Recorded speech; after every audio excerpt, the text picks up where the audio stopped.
أعوذ بالله من الشيطان الرجيم. بسم الله الرحمن الرحيم. إن الله وملائكته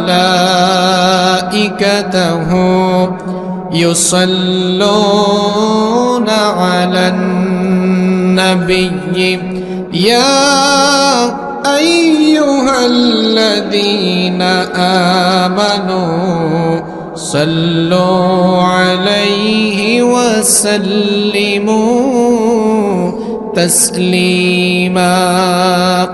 اللهم صل على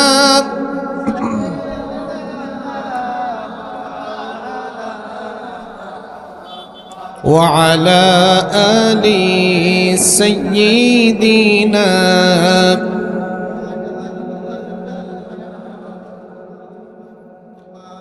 नहीं दो जहां में मिसाले मोहम्मद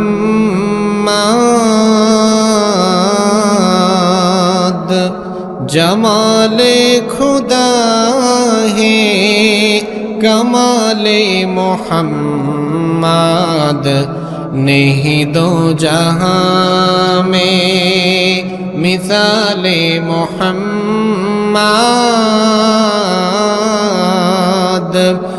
जमाले खुदा है कमाले मोहम्मद हृदय मोहम्मद.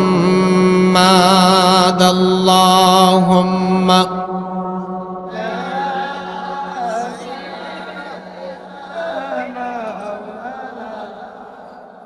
وعلى آل سيدنا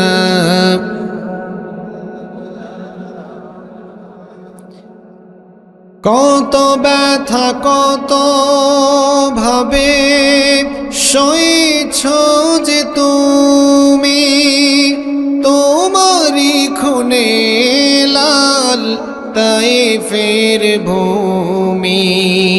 ফেরেশতা এসে চায় ধ্বংসের হুকুম লৌহ মাখা মুহাম্মদ প্রাণেতে হাসরাত. হে আল্লাহ দয়া করো এ তায়েফবাসী ওরা চিননি তো আমি যে মুহাম্মদ হৃদয়ে মুহাম্মদ. আল্লাহুম্মা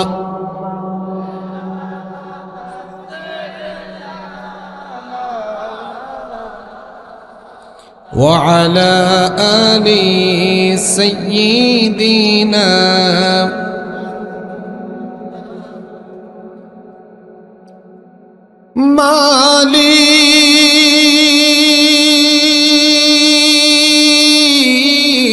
মালিক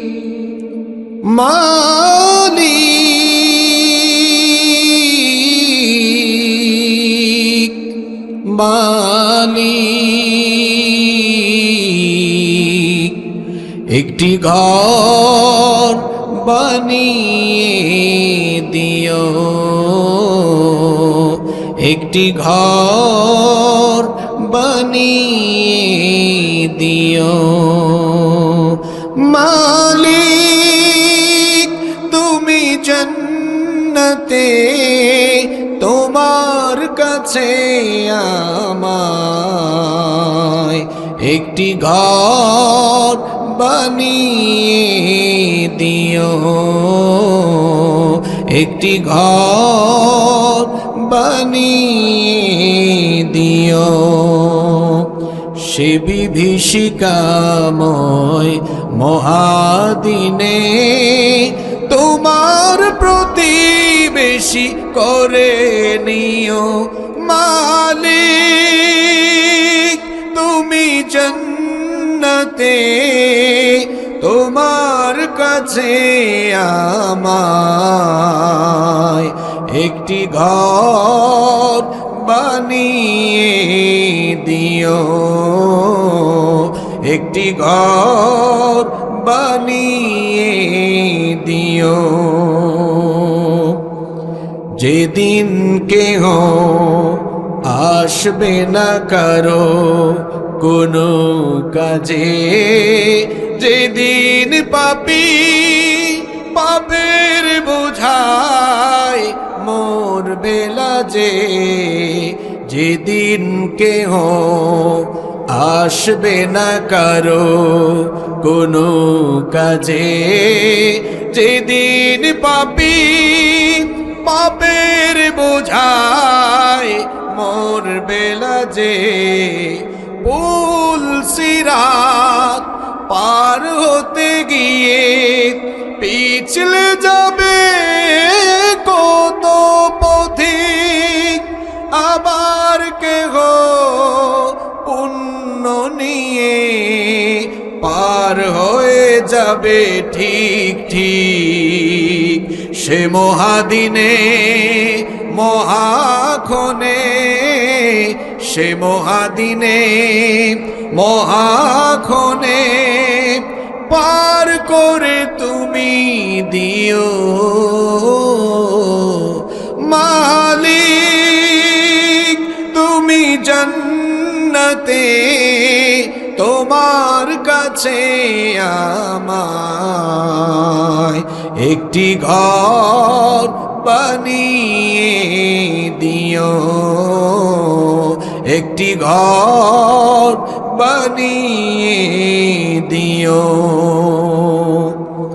তুমি দিও হাউজে কাউসারের পাশে স্থান, দিও তুমি শীতলার রোষের নিচে সম্মান, তুমি দিও হাউজে কাউসারের পাশে স্থান, দিও তুমি শীতলার রোষের নিচে সম্মান। প্রিয় রাসূলের প্রিয় উম্মত উতরে যাবে মহাবিচার, পরমানন্দে জান্নাতে সাজাবে নব সংসার। সে মহানন্দে জান্নাতে, সে মহানন্দে জান্নাতে নবীর পাশে জায়গা দিও মালিক। তুমি জান্নাতে তোমার কাছে আমায় একটি ঘর বানিয়ে দিও, একটি ঘর বানিয়ে দিও। বাংলাদেশের ঐতিহ্যবাহী সাতক্ষীরা জেলার কালীগঞ্জ উপজেলায় অবস্থিত খুবদিপুর ঈদগাহ ময়দানে আয়োজিত 24-এর গণ অভ্যুত্থানে যারা শহীদ হয়েছেন সেই সকল বীর শহীদদের স্মরণে আয়োজিত ছাত্র জনতা, প্রবাসী, খুবদিপুর ও আব্দুলখালী এলাকাবাসীর যৌথ ব্যবস্থাপনায় আয়োজিত আজকের এই ঐতিহাসিক তাফসীরুল কোরআন মাহফিলের সমাপনী অধিবেশনের মুহতারাম শ্রদ্ধাভাজন সভাপতি, বিশিষ্ট ব্যবসায়ী ও সমাজসেবক, আপনাদের সকলের প্রিয় এবং ভালোবাসার মানুষ জনাব আলহাজ শেখ গুলাম মাহমুদ সাহেব, হাইয়াহুল্লাহ ওয়া আতালাল্লাহু উমরাহ ওয়া বারাকাল্লাহু ফি হায়াতিহি। আমরা সবাই বলি আমিন। আজকের মাহফিলের সম্মানিত অতিথিবৃন্দ,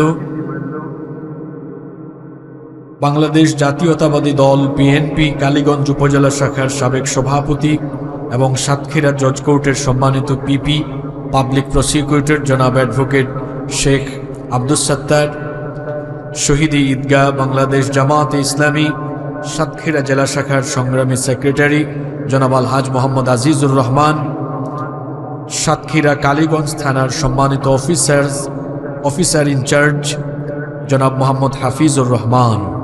আল্লাহ তাআলা সকলকে দ্বীনের জন্য, কোরআনের জন্য কবুল করে নেন, আমরা সবাই বলি আমিন। পোস্টারে উল্লেখিত অন্যান্য সম্মানিত অতিথিবৃন্দ, সবার জন্য দোয়া করছি আল্লাহ তাআলা সকলকে দ্বীনের জন্য, কোরআনের জন্য কবুল করে নেন, আমরা সবাই বলি আমিন। মাহফিলে উপস্থিত এই এলাকার গণ্যমান্য এবং বিশিষ্ট ব্যক্তিবর্গ, উপস্থিত বিভিন্ন রাজনৈতিক দলের সম্মানিত নেতৃবৃন্দ, সামাজিক নেতৃবৃন্দ, আমার সামনে বসা আমার বাবার বয়সী সম্মানিত মুরব্বিয়ানে ইদাম, যুগে যুগে আল্লাহর জমিনে আল্লাহর দ্বীন প্রতিষ্ঠায় যারা অগ্রসেনানীর ভূমিকা পালন করেছেন, আমার কলিজার টুকরা প্রিয় যুবক, তরুণ এবং ছাত্র ভাইয়েরা, পর্দার আড়াল থেকে শ্রবণরতা শ্রদ্ধেয়া মা এবং বোনেরা, উপস্থিত মিডিয়ার প্রিয় কর্মী এবং সাংবাদিক ভাইয়েরা, প্রশাসন এবং গোয়েন্দা সংস্থার সম্মানিত ভাইয়েরা, প্রিয় কালীগঞ্জ তথা আমার সম্মানিত সাতক্ষীরাবাসী, আপনারা সবাই কেমন আছেন?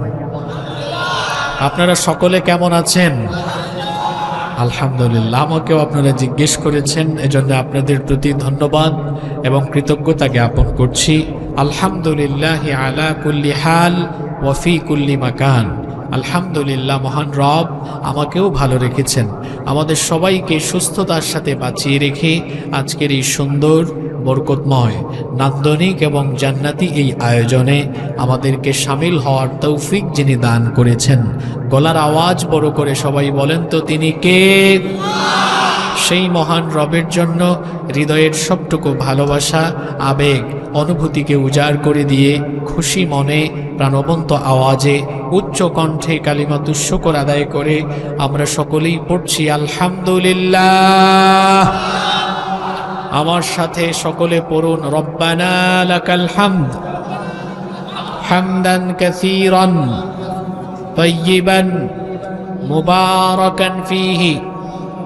সবাই বলুন ইয়া রব্বি লাকাল হামদু ওয়া লাকাশ শুকরু কামা ইয়ানবাগি লিজালালি ওয়াজহিকা ওয়া আযীমি সুলতানিকা। মোহব্বতে পড়ুন লাকাল হামদু বিল ঈমান ওয়া লাকাল হামদু বিল ইসলাম ওয়া লাকাল হামদু বিল কুরআন। আমরা প্রশংসা করলাম কার? বুঝে শুনে বুদ্ধিমানের মতো জবাব দেন, ফায়দা হয়েছে কার? কেউ কেউ বলছে আল্লাহর। প্রশংসা করেছি আল্লাহর, কিন্তু ফায়দা হয়েছে। আমরা যদি এখানে কোনো ব্যক্তির প্রশংসা করতাম, গুণগান গাইতাম, ফায়দা আমাদের হতো না তার হতো? কিন্তু আমরা অনেকে বুঝি না। আমাদের দেশে অনেকে আছে, বক্তৃতা আরম্ভ করলে আল্লাহর নামও নেয় না, রসুলের নামও নেয় না, বিসমিল্লাহও পড়ে না। দেখা যায় মাইক হাতে নিয়েই, মাইকের সামনে গিয়েই তারপরে 2-3 মিনিট তার নেতা নেত্রীর গুণগান করবে। আমার আস্থা, আমার অভিভাবক, আমার অনুপ্রেরণা, আমার অভিভাবক, আমার এই, আমার সেই, এইরকম করতে করতে 1-2 মিনিট চলে যায়, 2-3 মিনিট চলে যায়। এই যে সে কথা বলছে, কথা বলার শক্তি তাকে দিয়েছেন কে? এজন্য শুরুতে প্রশংসা আদায় করার দরকার ছিল কার? আল্লাহর শুকরিয়া আদায় করতে জানে না, আল্লাহর নাম রসুলের নাম আবার নিতে জানে না, নিবে কেমনে? অন্তরে তো ভয় আছে, কারণ যদি বক্তব্যের শুরুতে আল্লাহ আর রসুলের নাম নেয় তাহলে তার নেতা নেত্রীরা আবার তার মধ্যে মৌলবাদ আর জঙ্গিবাদের গন্ধ খুঁজে কিনা, এজন্য ভয়ে নিতে পারে না। আরে যেই দলে থাকলে আল্লাহ আর রসুলের নাম নিতে গেলে জঙ্গিবাদের ভয় কিংবা অন্যান্য ভয়ভীতি কাজ করে, যে দলে থাকলে আল্লাহ এবং রসুলের নাম নেওয়া যায় না, সেই দল করা কোনো মুসলমানের জন্য জায়েজ হতে পারে না। তোমার ওই নেতা নেত্রীর মুখে লাথি মেরে আল্লাহর কোরআনের দিকে চলে আসো। আল্লাহর নাম রসুলের নাম যদি আমাকে নিতেই দেয় না, তাহলে এ কি আমার জন্য আদর্শ হতে পারে? জোরে বলেন, আদর্শ হতে পারে? আমাদের রব যিনি গলার আওয়াজ বড় করে বলেন তিনি কে? আমার খালিক কে? আমার মালিক কে? আমি প্রশংসা করব কার? তো আমি যদি আমার খালিক আমার মালিকের নাম মুখে নিতে না পারি, আমি আল্লাহু আকবার বললেই যদি আমার মধ্যে জঙ্গিবাদের গন্ধ খুঁজে, তাহলে ওই ব্যক্তি তো আমার নেতা হতে পারে না। এই ব্যক্তি আমার দুশমন, মানবতারও দুশমন। আল্লাহর প্রশংসা আদায়ে আমাদের ফায়দা আছে না নাই? কেমন ফায়দা? আমরা যখন আল্লাহর প্রশংসা করি, আল্লাহ তখন এর চাইতে আরো উত্তম সমাবেশে আমাদের প্রশংসা করেন। সবাই সুবহানাল্লাহ পড়তে পারলেন না? যেমন এই মুহূর্তে আল্লাহ তাআলা আরশে আজিমে ফেরেশতাদেরকে ডেকেছেন। ফেরেশতাদেরকে ডেকে আল্লাহ বললেন, আমি মানুষ বানানোর সময় তোমরা আমাকে নিষেধ করেছিলে, তোমরা বলেছো আমি যেন এদেরকে দুনিয়াতে না পাঠাই, এরা বিশৃঙ্খলা করবে। তাকিয়ে দেখো ফেরেশতারা সাতক্ষীরার কালীগঞ্জ উপজেলার এই খুবদিপুর ঈদগাহ মাঠে আমার সাতক্ষীরার বান্দারা তারা হানাহানি বিশৃঙ্খলা না করে এই গভীর রাতেও তারা আমার প্রশংসা করেছে। এই জন্য তোমাদের মতো ফেরেশতাদেরকে ডেকে আমি আমার কালীগঞ্জের এই বান্দাদের প্রশংসা তোমাদের ফেরেশতাদের সমাবেশে করলাম। সুবহানাল্লাহ। তাহলে আমরা যখন আল্লাহর প্রশংসা করি, আমাদের প্রশংসা আরো উত্তম সমাবেশে যিনি করেন, সবাই গলার আওয়াজ বড় করে বলেন তো তিনি কে? সেই আল্লাহর প্রশংসা আমরা সব সময় করব ইনশাআল্লাহ। আল্লাহর প্রশংসা আদায়ের পরে অসংখ্য অগণিত দুরুদ এবং সালাম পেশ করছি খাতামুন নবিয়্যিন আশরাফুল আম্বিয়া ওয়াল মুরসালিন রাহমাতাল লিল আলামিন নবিয়ুনা ওয়া সাইয়্যিদুনা ওয়া কুদওয়াতুনা মুহাম্মাদুর রাসূলুল্লাহ। আমরা বলি সাল্লাল্লাহু আলাইহি ওয়াসাল্লামের প্রতি, যাকে আল্লাহ তাআলা মানব জাতির হেদায়েতের জন্য প্রেরণ করেছেন। আল্লাহুম্মা সাল্লি আলাইহি আল্লাহুম্মা বারিক আলাইহি। অতঃপর আমরা আজকের মাহফিলের শুরুতে দোয়া করছি তাদের জন্য যাদের মাগফিরাত কামনায় আজকের এই মাহফিল আয়োজিত হয়েছে। 24-এর গণ অভ্যুত্থানের যারা শহীদ, আমরা সেই শহীদদের জন্য দোয়া করছি। আল্লাহ তাআলা সকলকে শাহাদাতের সর্বোচ্চ মর্যাদা দান করে দেন। আরো আস্তে বলেন আমিন, আরো জোরে বলেন আমিন। তবে আমরা দোয়া করার পাশাপাশি মনের একটা ক্ষোভ আজকের মাহফিল থেকে প্রকাশ করছি। সেটা হলো অভ্যুত্থান পরবর্তী 7 মাস প্রায় হতে চলেছে, এখনো আমার ভাই বোনদেরকে যারা খুন করেছে সেই খুনিদের কোনো বিচার এখনো আমাদের চোখের সামনে পড়ে নাই। আমরা সরকারকে বলবো সংস্কার এবং নির্বাচন হবে পরে। আমার ভাই বোনদেরকে যারা প্রকাশ্য দিবালুকে পাখির মতো গুলি করে ঠান্ডা মাথায় হত্যা করেছে, সেই খুনি এবং খুনের হুকুমদাতা প্রত্যেককে দেশে এনে দ্রুত ট্রাইব্যুনালে বিচার করে প্রত্যেককে ফাঁসির কাস্তে ঝুলাতে হবে।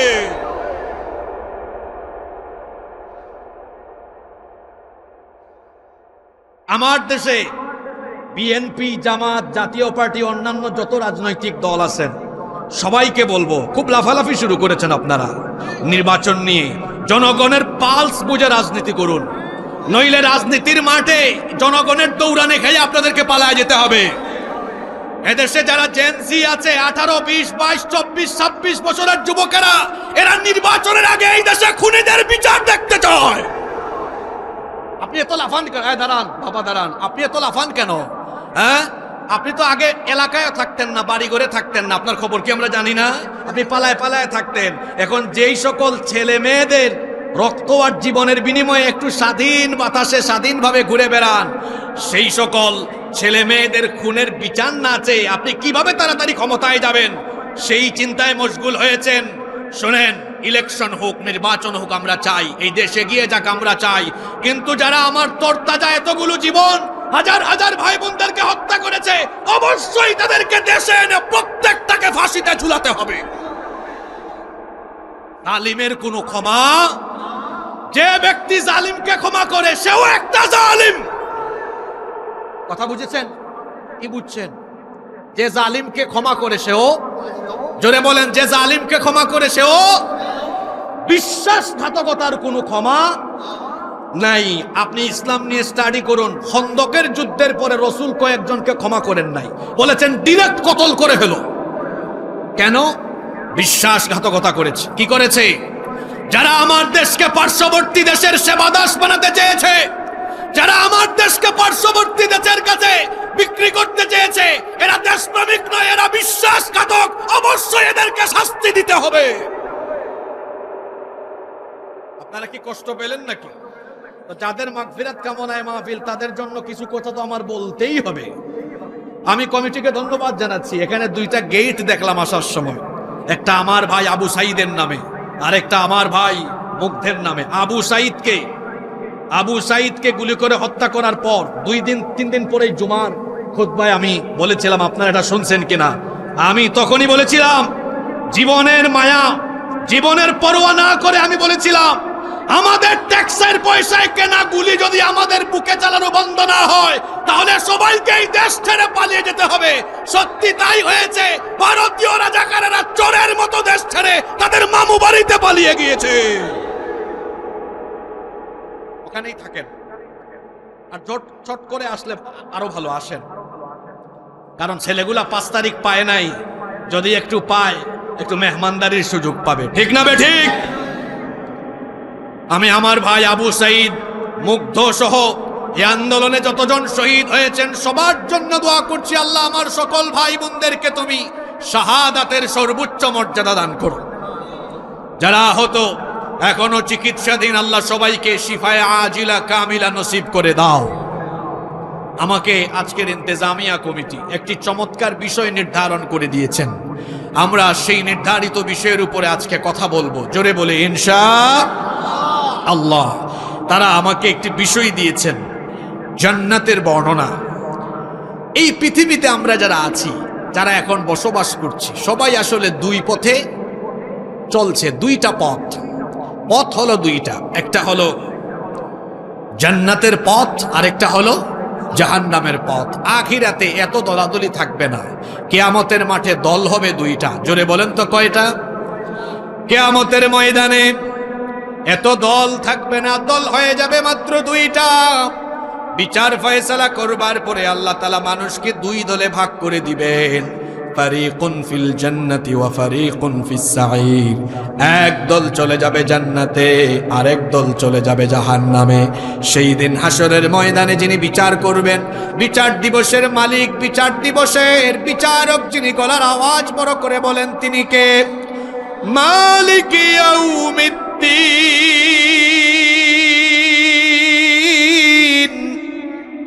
বিচার দিবসের মালিক যিনি, সবাই বলেন তিনি কে? সে আল্লাহর বিচারে কোনো প্রহসন নাই, সে আল্লাহর বিচারে কোনো বেইনসাফি নাই, জুলুম নাই, অবিচার নাই। আমরা তো বিচার ফয়সালা করতে গিয়ে মাঝে মাঝে তদন্তেও ভেজাল লাগাই দেই। বিচার ফয়সালা করতে গিয়ে মাঝে মাঝে আমরা বিচারের নামে নিরপরাধ মানুষের উপর বিচার করে জুলুম করে নিরপরাধীকে অপরাধী বানাইয়া সাজা দেই। এমন নমুনা আমার সোনার বাংলাদেশে আছে না নাই? আসতে বলবেন না, জোরে বলেন আছে না নাই?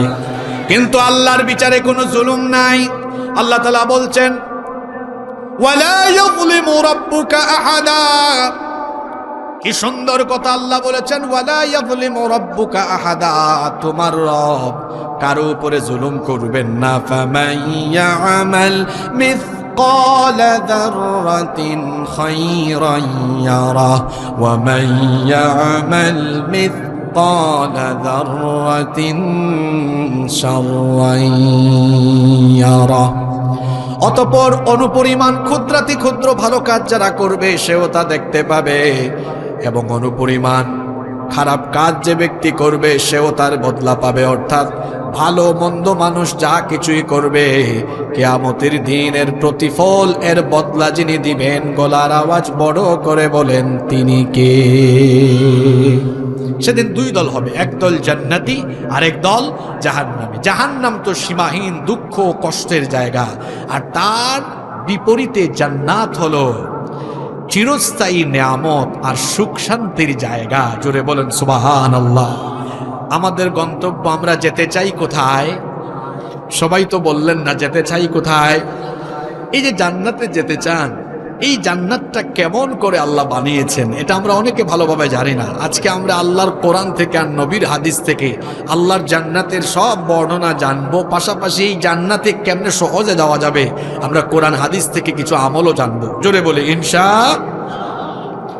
রব্বুল আলামিন আমাদের জন্য কত ফ্যান্টাস্টিক করে, কত চমৎকার করে এই জান্নাতকে বানিয়েছেন শোনেন। কোরআনে কারীমের 32 নম্বর সূরা সূরাতুস সাজদা এর 17 নম্বর আয়াতে আল্লাহ তাআলা বলছেন, ফালা তা'লামু নাফসুম মা উখফিয়া লাহুম মিন কুররাতি আয়ুনিন জাযাআম বিমা কানু ইয়ামালুন। আল্লাহ তাআলা বলছেন, অতঃপর কেউ জানে না তাদের কৃতকর্মের প্রতিফল হিসাবে তাদের জন্য কেমন চক্ষু জুড়ানো, নয়ন প্রীতিকর, চক্ষু শীতলকারী জান্নাত আল্লাহ তাআলা রেখেছেন। হাদিসে কুদসিতে আল্লাহ তাআলা আরো বলেছেন, আ'আদাতু লিইবাদিয়াস সালিহিন, আমি আমার নেককার বান্দাদের জন্য জান্নাতের এমন সব নিয়ামত প্রস্তুত করে রেখেছি। আল্লাহ তাআলা বলছেন, মা লা আইনুন রাআত, যেই নিয়ামতরা যে এখনো পৃথিবীর কোনো চক্ষু অবলোকন করেনি, ওয়ালা উযুনুন সামিআত, যেই নিয়ামতের কথা এখনো পৃথিবীর কোনো কান শুনতে পায়নি, ওয়ালা খাতারা আলা কলবি বাশার, জান্নাতের যে নিয়ামতের কথা পৃথিবীর কোনো মানুষের অন্তঃকরণ এখনো উপলব্ধি করতে পারেনি, এই রকমের জান্নাত জান্নাতীদের জন্য যিনি প্রস্তুত করেছেন তিনি কে? যেই জান্নাতের কথা আমরা শুনি, আল্লাহ তাআলা সেই জান্নাত জান্নাতীদের জন্য কত বিশাল করে, কত বড় করে বানিয়েছেন। খেয়াল করে শোনেন, আল্লাহ তাআলা কোরআনে কারীমের 3 নম্বর সূরা আলে ইমরানের 133 নম্বর আয়াতে বলছেন, ওয়াসারিউ ইলা মাগফিরাতিম মির রাব্বিকুম ওয়া জান্নাতিন আরদুহাস সামাওয়াতু ওয়াল আরদু উইদ্দাত লিল মুত্তাকিন। আল্লাহ তাআলা বলছেন, তোমরা তোমাদের রবের ক্ষমা আর সেই জান্নাতের দিকে অগ্রসর হও, যেই জান্নাতকে আল্লাহ তাআলা তোমাদের জন্য, সামাওয়াত শব্দ আল্লাহ দিয়েছেন, এক বচন দেন নাই, বহু বচন দিয়েছেন। আল্লাহ তাআলা বলছেন, যেই জান্নাতকে আল্লাহ তোমাদের জন্য 7 আসমান আর জমিন যত বড়, তার চাইতে আরো বিশাল করে এক একটা জান্নাত যিনি বানিয়েছেন তিনি কে? আপনাদের মনোযোগ আছে তো? মনোযোগ আছে সবার? এক একটা জান্নাত কত বড় শোনেন। সর্বশেষ যেই ব্যক্তি জান্নাতে যাবে সেই ব্যক্তির ঘটনা শোনেন, যাকে আল্লাহ তাআলা সবার শেষে জাহান্নাম থেকে মুক্তি দিয়ে জাহান্নামের দরজা চিরদিনের জন্য লক করে দিবেন। সেই সর্বশেষ জাহান্নামী ব্যক্তি, তাকে মুক্তি দিয়ে আল্লাহ তাআলা যেই ব্যক্তিকে সবার শেষে জান্নাতে দিবেন সেই ব্যক্তির ঘটনা বলছি। আল্লাহ তাআলা ফেরেশতাদেরকে বলবেন, জাহান্নামের ভেতরে একটা বাটি চালান দাও। বাটি চালান বুঝেন আপনারা?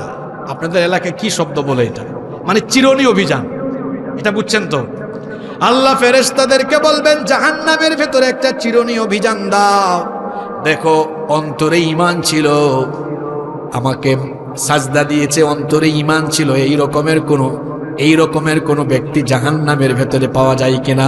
হয়তো পাপের কারণে, গুনাহের কারণে আমি তাকে শাস্তি দিয়েছি, জাহান্নামে দিয়েছি, কিন্তু ঈমান ছিল, এই ধরনের ব্যক্তিগত এখনো দেখো জান্নাতে আছে কিনা। ফেরেশতারা খুঁজে খুঁজে সেই ব্যক্তিদেরকে বের করবে, বের করে করে এদেরকে জাহান্নাম থেকে বের করবে। একেবারে সব শেষে যে ব্যক্তিকে জাহান্নাম থেকে বের করা হবে, আল্লাহর নবী বলেছেন, সেই ব্যক্তি দীর্ঘ বছর যাবৎ জাহান্নামে পুড়তে পুড়তে পুড়তে পুড়তে তার পুরো শরীরটা জরাজীর্ণ একেবারে জীর্ণ শীর্ণ হয়ে যাবে। তার গোটা শরীরটা একেবারে তমসাচ্ছন্ন নিকষ কালো অবস্থায় রূপ নিবে। লোকটা দাঁড়াতে পারবে না, বসতেও পারবে না, হামাগুড়ি দিয়ে দিয়ে কষ্ট করে করে তাকে জান্নাত থেকে বের করা হবে। সেভাবে হামাগুড়ি দিতে দিতে দিতে দিতে জাহান্নাম থেকে বের হবে। বের করার পরে সে জাহান্নাম থেকে বের হয়ে জাহান্নামের দিকে তাকায়া কাঁদতে থাকবে। আল্লাহ বলবেন, আমার বান্দা তুমি কাঁদো কেন? তখন এই ব্যক্তি বলবে, আল্লাহ এজন্য কান্না করতেছি, দীর্ঘ সময় পর্যন্ত এই জাহান্নামের আগুনে তুমি পুরায়া আজকে যে আমাকে জাহান্নাম থেকে বের করেছো, আমি এই জন্য তোমার প্রশংসা করতেছি, শুকরিয়া করতেছি। আর তাকায়া দেখতেছি, আরে কত কষ্ট করে জায়গায় ছিলাম, আজকে আমি জাহান্নাম থেকে বের হয়েছি, আপনি আমাকে বের করেছেন। মনে হচ্ছে যেন আমি যে কত শান্তি পেলাম, করলাম, এটা বোঝানো আমার দ্বারা সম্ভব নয়। আল্লাহ তাআলা তখন সেই ব্যক্তিকে বলবেন, ওই যে দেখো সামনে তোমার জন্য একটা সুন্দর গাছ আছে। সেই ব্যক্তি তখন হামাগুড়ি দিয়ে দিয়ে ওই গাছের নিকটে যাবে, গাছের ছায়ায় বসবে, পানি পান করবে। কিছুক্ষণ পরে সে দূরে তাকিয়ে দেখবে আরেকটা সুন্দর গাছ দেখা যায়, যেটা যে গাছের নিচে বসে আছে এটার চাইতে আরো সুন্দর, আরো উত্তম। সে তখন বলবে, আল্লাহ আমাকে যদি তুমি ওই গাছের নিকট দাও, আমি আর তোমার কাছে কিছু চাইব না। আল্লাহ তখন বলবেন, তুমি কি সত্যি আমার কাছে আর কিছু চাইবে না? সেই ব্যক্তি বলবে, আল্লাহ কসম করে বলছি আমি আর চাইব না। আল্লাহ তখন সেই ব্যক্তিকে দ্বিতীয় গাছের কাছে নিয়ে যাবেন। এবার এই লোক সেই গাছের ছায়ার নিচে বসবে। কিছুক্ষণ পর দেখতে পাবে আরো একটা সুন্দর গাছ দেখা যায়। সে বলবে, আল্লাহ ওই গাছ তো দেখতেছি এই দুইটা গাছের চাইতেও আরো সুন্দর, আরো উত্তম, তুমি আমাকে মেহেরবানি করে ওই গাছ পর্যন্ত পৌঁছায় দাও। তখন আল্লাহ তাআলা বলবেন, বান্দারে তুমি তো বলেছিলে তুমি আর আমার কাছে কিছু চাইবে না। সে তখন বলবে, আল্লাহ এটাই শেষবার চাইলাম, আমাকে দাও। তখন আল্লাহ তাআলা সেই ব্যক্তির এই আবেদন মঞ্জুর করে সেই গাছ পর্যন্ত দিবেন। এবার সেই ব্যক্তি আল্লাহ তাআলার কাছে ফরিয়াদ করবে, আল্লাহ জাহান্নাম থেকে তো তুমি আমাকে মুক্তি দিয়েছো, কিন্তু তুমি জান্নাতকে কত সুন্দর করে বানিয়েছো এটা তো আমি জানি না। আমি তোমার বানানো জান্নাতকে জান্নাতের ভিতরে ঢুকে নয়, জান্নাতের বাহির থেকে এক নজর একটু দেখতে চাই, দেখার সুযোগটা আমাকে দাও। শুনতেছেন? জান্নাত কেমন করে বানিয়েছো আমাকে দেখার এক নজর সুযোগ দাও। আল্লাহ বলবেন, বান্দা তুমি না বলেছো আমার কাছে আর কিছু চাইবে না, এখন আবার চাইলে কেন? সে বলবে, আল্লাহ আর চাইবো না, এটাই শেষবার। আল্লাহ তাআলা তখন বলবেন, ঠিক আছে। ফেরেশতাদেরকে বলবেন, আমার এই বান্দাকে জান্নাতের গেইটের কাছে নিয়ে যাও, যেন সে বাহির থেকে জান্নাতটা একটু দেখতে পারে। এবার ফেরেশতারা এই ব্যক্তিকে জান্নাতের দরজার কাছে নিয়ে যাবে। জান্নাতের দরজার কাছে যাওয়ার পরে সেই ব্যক্তির কানে জান্নাতীদের আওয়াজ আসতে থাকবে, আল্লাহু আকবার। জান্নাতীদের আওয়াজ শুনে, জান্নাতীদের সাউন্ড শুনে সেই ব্যক্তি বলবে, আল্লাহ আমি তো জান্নাতীদের আওয়াজ শুনতেছি, জান্নাতের বাহির থেকে জান্নাতকে ভালোভাবে দেখাও যায় না, অল্প অল্প দেখতেছি। আল্লাহ গো, তোমার কাছে আমি আরেকটা বার ফরিয়াদ করছি, দয়া করে একটা বার আমাকে জান্নাতে ঢোকার সুযোগ দাও। আমি জান্নাতে থাকতে চাইব না, একবার শুধু দেখার সুযোগ দাও। আল্লাহ বলবেন, তুমি তো বারবার বলো আর কিছু চাইবে না, কিন্তু এরপরে কেন আবার চাইলে? এই ব্যক্তি বলবে, আল্লাহ আর চাইব না, একবার শুধু ভিতরে ঢোকাও, দেখেই আমি আবার বের হয়ে আসব। আল্লাহ তখন বলবেন, ঠিক আছে যাও, তোমাকে অনুমতি দেওয়া হলো। সুবহানাল্লাহ। এই লোকটা তখন জান্নাতের গেইটের কাছে গিয়ে ঢুকতে চাইবে, কিন্তু ফেরেশতারা বাধা দিবে। ফেরেশতা বলবে, কে আপনি, কেন এখানে ঢুকতে চান? তখন সে বলবে, আমাকে তো আল্লাহ তাআলা পারমিশন দিয়েছেন জান্নাতটা একটু দেখে আসার জন্য। ফেরেশতা তখন বলবে, না, আপনার মতো কালো চেহারার মানুষ জান্নাতে ঢোকার কোনো পারমিশন নাই। ওই যে একটু আগে বলছিলাম, লোকটাকে জাহান্নামের আগুনে পুরাতে পুরাতে লোকটার পুরো শরীর কি হয়ে গিয়েছে? কালো হয়ে গিয়েছে। কোন কালো মানুষ জান্নাতে যাবে না, যাদের চামড়া একটু কালো। আপনারা আবার হতাশ হয়ে যাইয়েন না, কারণ যখন জান্নাতীরা জান্নাতে ঢুকবে, সকলের চেহারাকে আল্লাহ তাআলা পূর্ণিমার চাঁদের চাইতেও আরো সুন্দর বানিয়ে জান্নাতে ঢুকাবেন। ফেরেশতা তখন বলবেন, তোমার তো জান্নাতে যাওয়ার পারমিশন নাই, এই চেহারা নিয়ে জান্নাতে যেতে পারবা না। তখন তার মন খারাপ হয়ে যাবে। ফেরেশতা বলবে, মন খারাপ করো না, ওই যে জান্নাত আর জাহান্নামের মাঝখানে নাহরুল হায়াত নামক একটা ঝর্ণা আছে, ওখানে যাও, ওই ঝর্ণা বা কুয়ায় গিয়ে একটা ডুব দাও, গোসল দিয়ে আসো। লোকটা হামাগুড়ি দিয়ে দিয়ে ওই ঝর্ণা বা ওই কুয়ার কাছে যখন যাবে, যাওয়ার পরে কোনো মতে একটা ডুব যখন মারবে, লোকটা ডুব দিবে কালো চেহারা নিয়ে, কিন্তু যখন সে উঠবে, উঠার সময় জান্নাতি সুন্দর হাস্যোজ্জ্বল পূর্ণিমার চাঁদের চাইতেও আরো চমৎকার চেহারা নিয়ে ঝর্ণা বা কুয়া থেকে দাঁড়াবে। এরপরে লোকটা গেইটের কাছে আসবে। ফেরেশতা তখন বলবে, আহলান ওয়া সাহলান, তোমাকে মোবারকবাদ, ঢুকো। লোকটা আবার ঢুকবে। ঢুকার পরে আবার জান্নাত ঘুরে ঘুরে দেখবে। এরপরে কাঁদতে থাকবে। আল্লাহ জিজ্ঞেস করবেন, বান্দারে তুমি কাঁদো কেন? ফের তখন এই ব্যক্তি বলবে, আল্লাহ এই জন্য কাঁদতেছি, তুমি তো আমাকে বলেছো পারমিশন দিয়েছো জান্নাতটা দেখার জন্য, তোমার এত বিশাল জান্নাত আমি দেখতেছি, আমার মনটা চাইতেছে এখানে যদি থাকতে পারতাম। আল্লাহ গো, তোমার কাছে কেমনে বলবো, সাহস হয় না। আল্লাহ বলেন, তুই না আগে বললি আর আমার কাছে চাইবে না?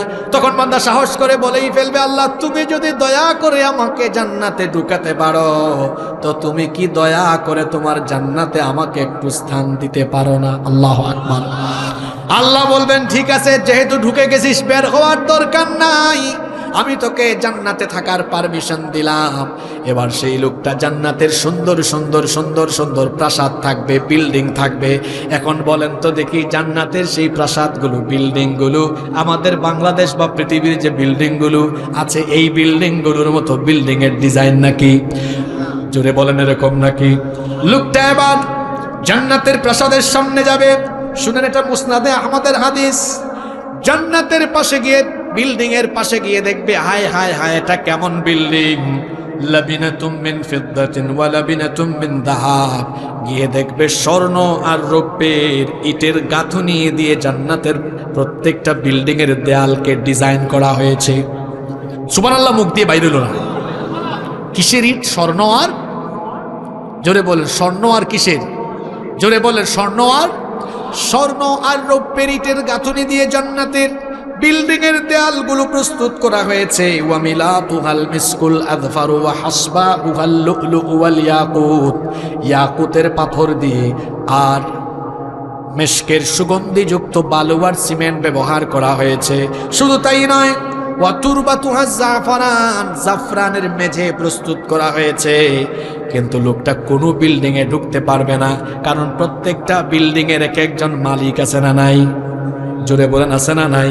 সাতক্ষীরা শহরে গিয়ে আপনি কি যে কারো বিল্ডিং এ ঢুকতে পারবেন নাকি? প্রত্যেক বিল্ডিং এর সামনে নাম আছে, খান মঞ্জিল, চৌধুরী মঞ্জিল।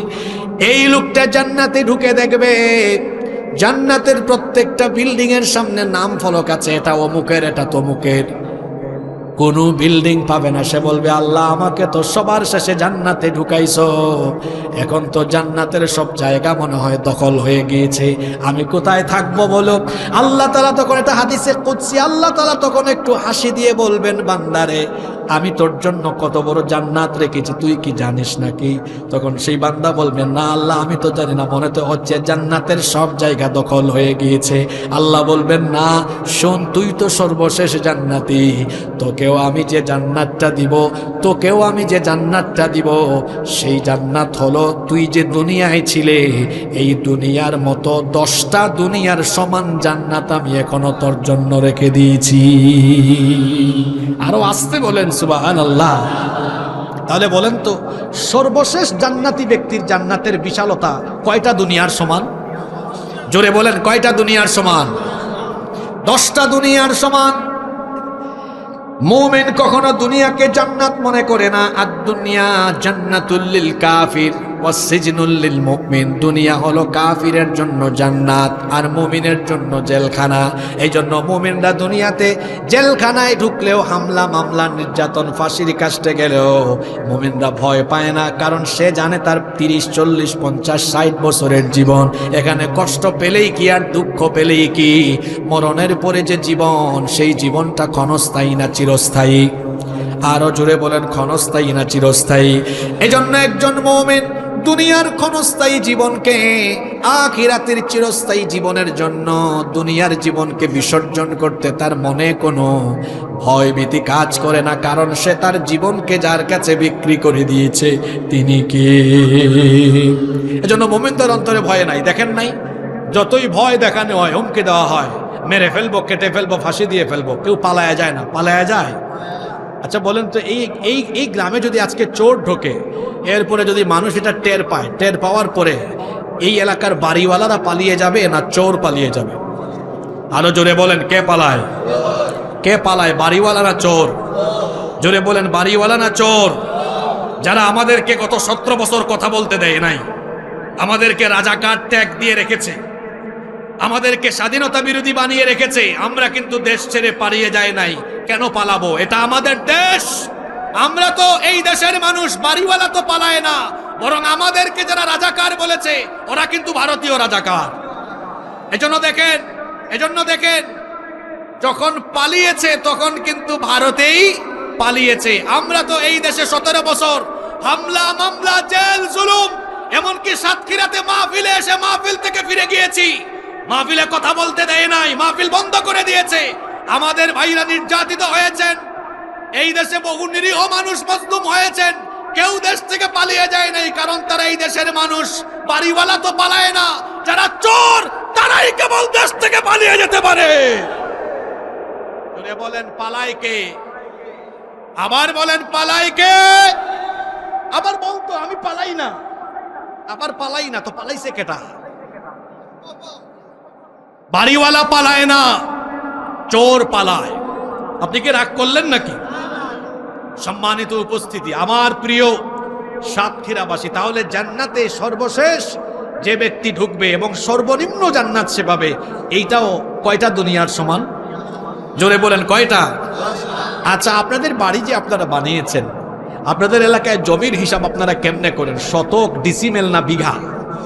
শতক। তা আপনার বাড়ি মনে করেন 5 শতকের ভিতরে বানাইছেন, বা 10 শতকের বিষয়ে একটু বড় বাড়ি, বা 20-30 শতক, কিন্তু আপনার বাড়ির ফটক, দরজা, এটা কয় ফিট দেন? এই যে পাল্লাগুলা, চৌকাট 3 ফিট, আড়াই তো ছোট, আড়াই, 3, 3.5, 4 বা আরো বেশি হয়, কিন্তু কমন সাইজ হলো কি 3 থেকে 3.5, 3 থেকে 3.5। এখন আপনারা বলেন তো, জান্নাত যদি 10টা দুনিয়ার চাইতে আরো বিশাল ছোট জান্নাত হয়, বড়টা আরো বড়, তাই না? বড়টা আরো বড়। তো আপনার যদি 5 শতক জায়গার ভেতরে নির্মাণ করা বাড়ির প্রত্যেকটা ফটকের চৌকাটের মাঝখানের দূরত্ব হয় 3-3.5 ফুট, তো জান্নাতে তো বড় হলে এর চৌকাটের মাঝখানের গ্যাপটা কম হবে না বেশি হবে? জোরে বলেন, কম হবে না বেশি হবে? রসুলের সেই হাদিসটা শুনবেন, কতটুকু দূরত্ব। আল্লাহ রসুল বলেছেন, সৌদি আরবের মক্কা শহর থেকে বাহরাইনের হাজার শহরের দূরত্ব যেমন গুগল ম্যাপে সার্চ করে দেখেন, এর দূরত্ব হলো 1200 কিলোমিটারের উপরে। তার মানে হলো, এদিকে তাকান, কেমনে বুঝাইতাম আমি, এই যে দেখেন জান্নাতের এই দরজার চৌকাট, দুই দিকে 2টা চৌকাটের মাঝখানের এই গ্যাপের ডিস্টেন্স হলো 1200 কিলোমিটারের চাইতে আরো বেশি। আপনারা খুশি না বেজার? জোরে বলেন, খুশি না বেজার? শীতকাল শেষ হচ্ছে, এই যে গরম আসতেছে, আমি ঘামায় যাচ্ছি। জান্নাতে গেলে শীত লাগলে, গরম লাগলে জান্নাতে এনজয় করা যাবে না, ফুর্তি করা যাবে না। আল্লাহ বলছেন, বান্দারে জান্নাতে তোর যেন ডিস্টার্ব না হয়, তোর যেন আরাম লাগে, তোর যেন খারাপ না লাগে। এজন্য জান্নাতের ওয়েদারটাকে কেমন বানিয়েছি শোনো। লা ইয়ারাউনা ফিহা শামসান ওয়ালা জামহারিরা। জান্নাতে ঢোকার পরে তোমার গরমও লাগবে না, শীতও লাগবে না, নাতিশীতোষ্ণ আবহাওয়া জান্নাতের ভেতরে বিরাজমান থাকবে। জুড়ে কোন সুবহানাল্লাহ। এই জান্নাতের উদ্বোধনী অনুষ্ঠান কেমনে হবে শুনতে মন চায় না? কষ্ট হচ্ছে নাকি আপনাদের? জান্নাতের উদ্বোধনী অনুষ্ঠান মানে জান্নাত কেমনে উদ্বোধন করা হবে? দেখেন না, আমার দেশে এমপি মন্ত্রীরা এসে বিভিন্ন কিছু উদ্বোধন করে, অনেকে ফিতা কাটে, কাটে না? জান্নাত কেমনে উদ্বোধন করা হবে শোনেন। জান্নাতের উদ্বোধনী অনুষ্ঠানের প্রধান অতিথি হলেন আমার নবী, আপনার নবী মুহাম্মাদুর রাসূলুল্লাহ। আমরা বলি সাল্লাল্লাহু আলাইহি ওয়াসাল্লাম। আপনারা খুশি না বেজার? পৃথিবীর প্রথম নবী আদম আলাইহিস সালাম, তিনিও প্রধান অতিথি নন, প্রধান অতিথি হলেন আমার নবী। আমার নবী হলেন প্রধান অতিথি। আমার নবীকে দিয়ে জান্নাতকে যিনি উদ্বোধন করাবেন, গলার আওয়াজ বড় করে সবাই বলেন তিনি কে? আল্লাহর নবী বলেছেন, এটি মুসলিম শরীফের হাদিস। আনাস ইবনে মালিক রাদিয়াল্লাহু আনহু হাদিসের বর্ণনাকারী সাহাবী, তিনি বলছেন, রাসূল কারীম মহব্বতে আমরা বলি সাল্লাল্লাহু আলাইহি ওয়াসাল্লাম বলেছেন, আতি বাবাল জান্নাতি ইয়াউমাল কিয়ামাহ। কিয়ামতের দিন আমি জান্নাতের দরজার কাছে আসব।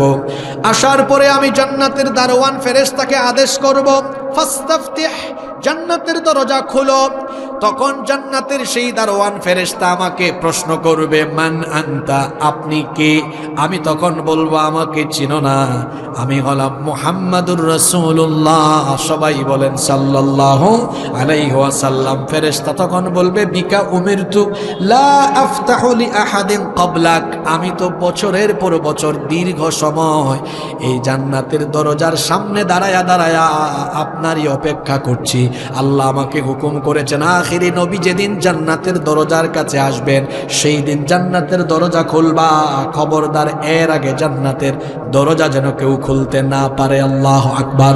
ফেরেশতা তখন সরে যাবে, আমার নবী গিয়ে জান্নাতের দরজায় হাত দিয়ে আমার নবী জান্নাতের দরজা খুলে সবার আগে তিনি জান্নাতে ঢুকে জান্নাতকে উদ্বোধন করবেন।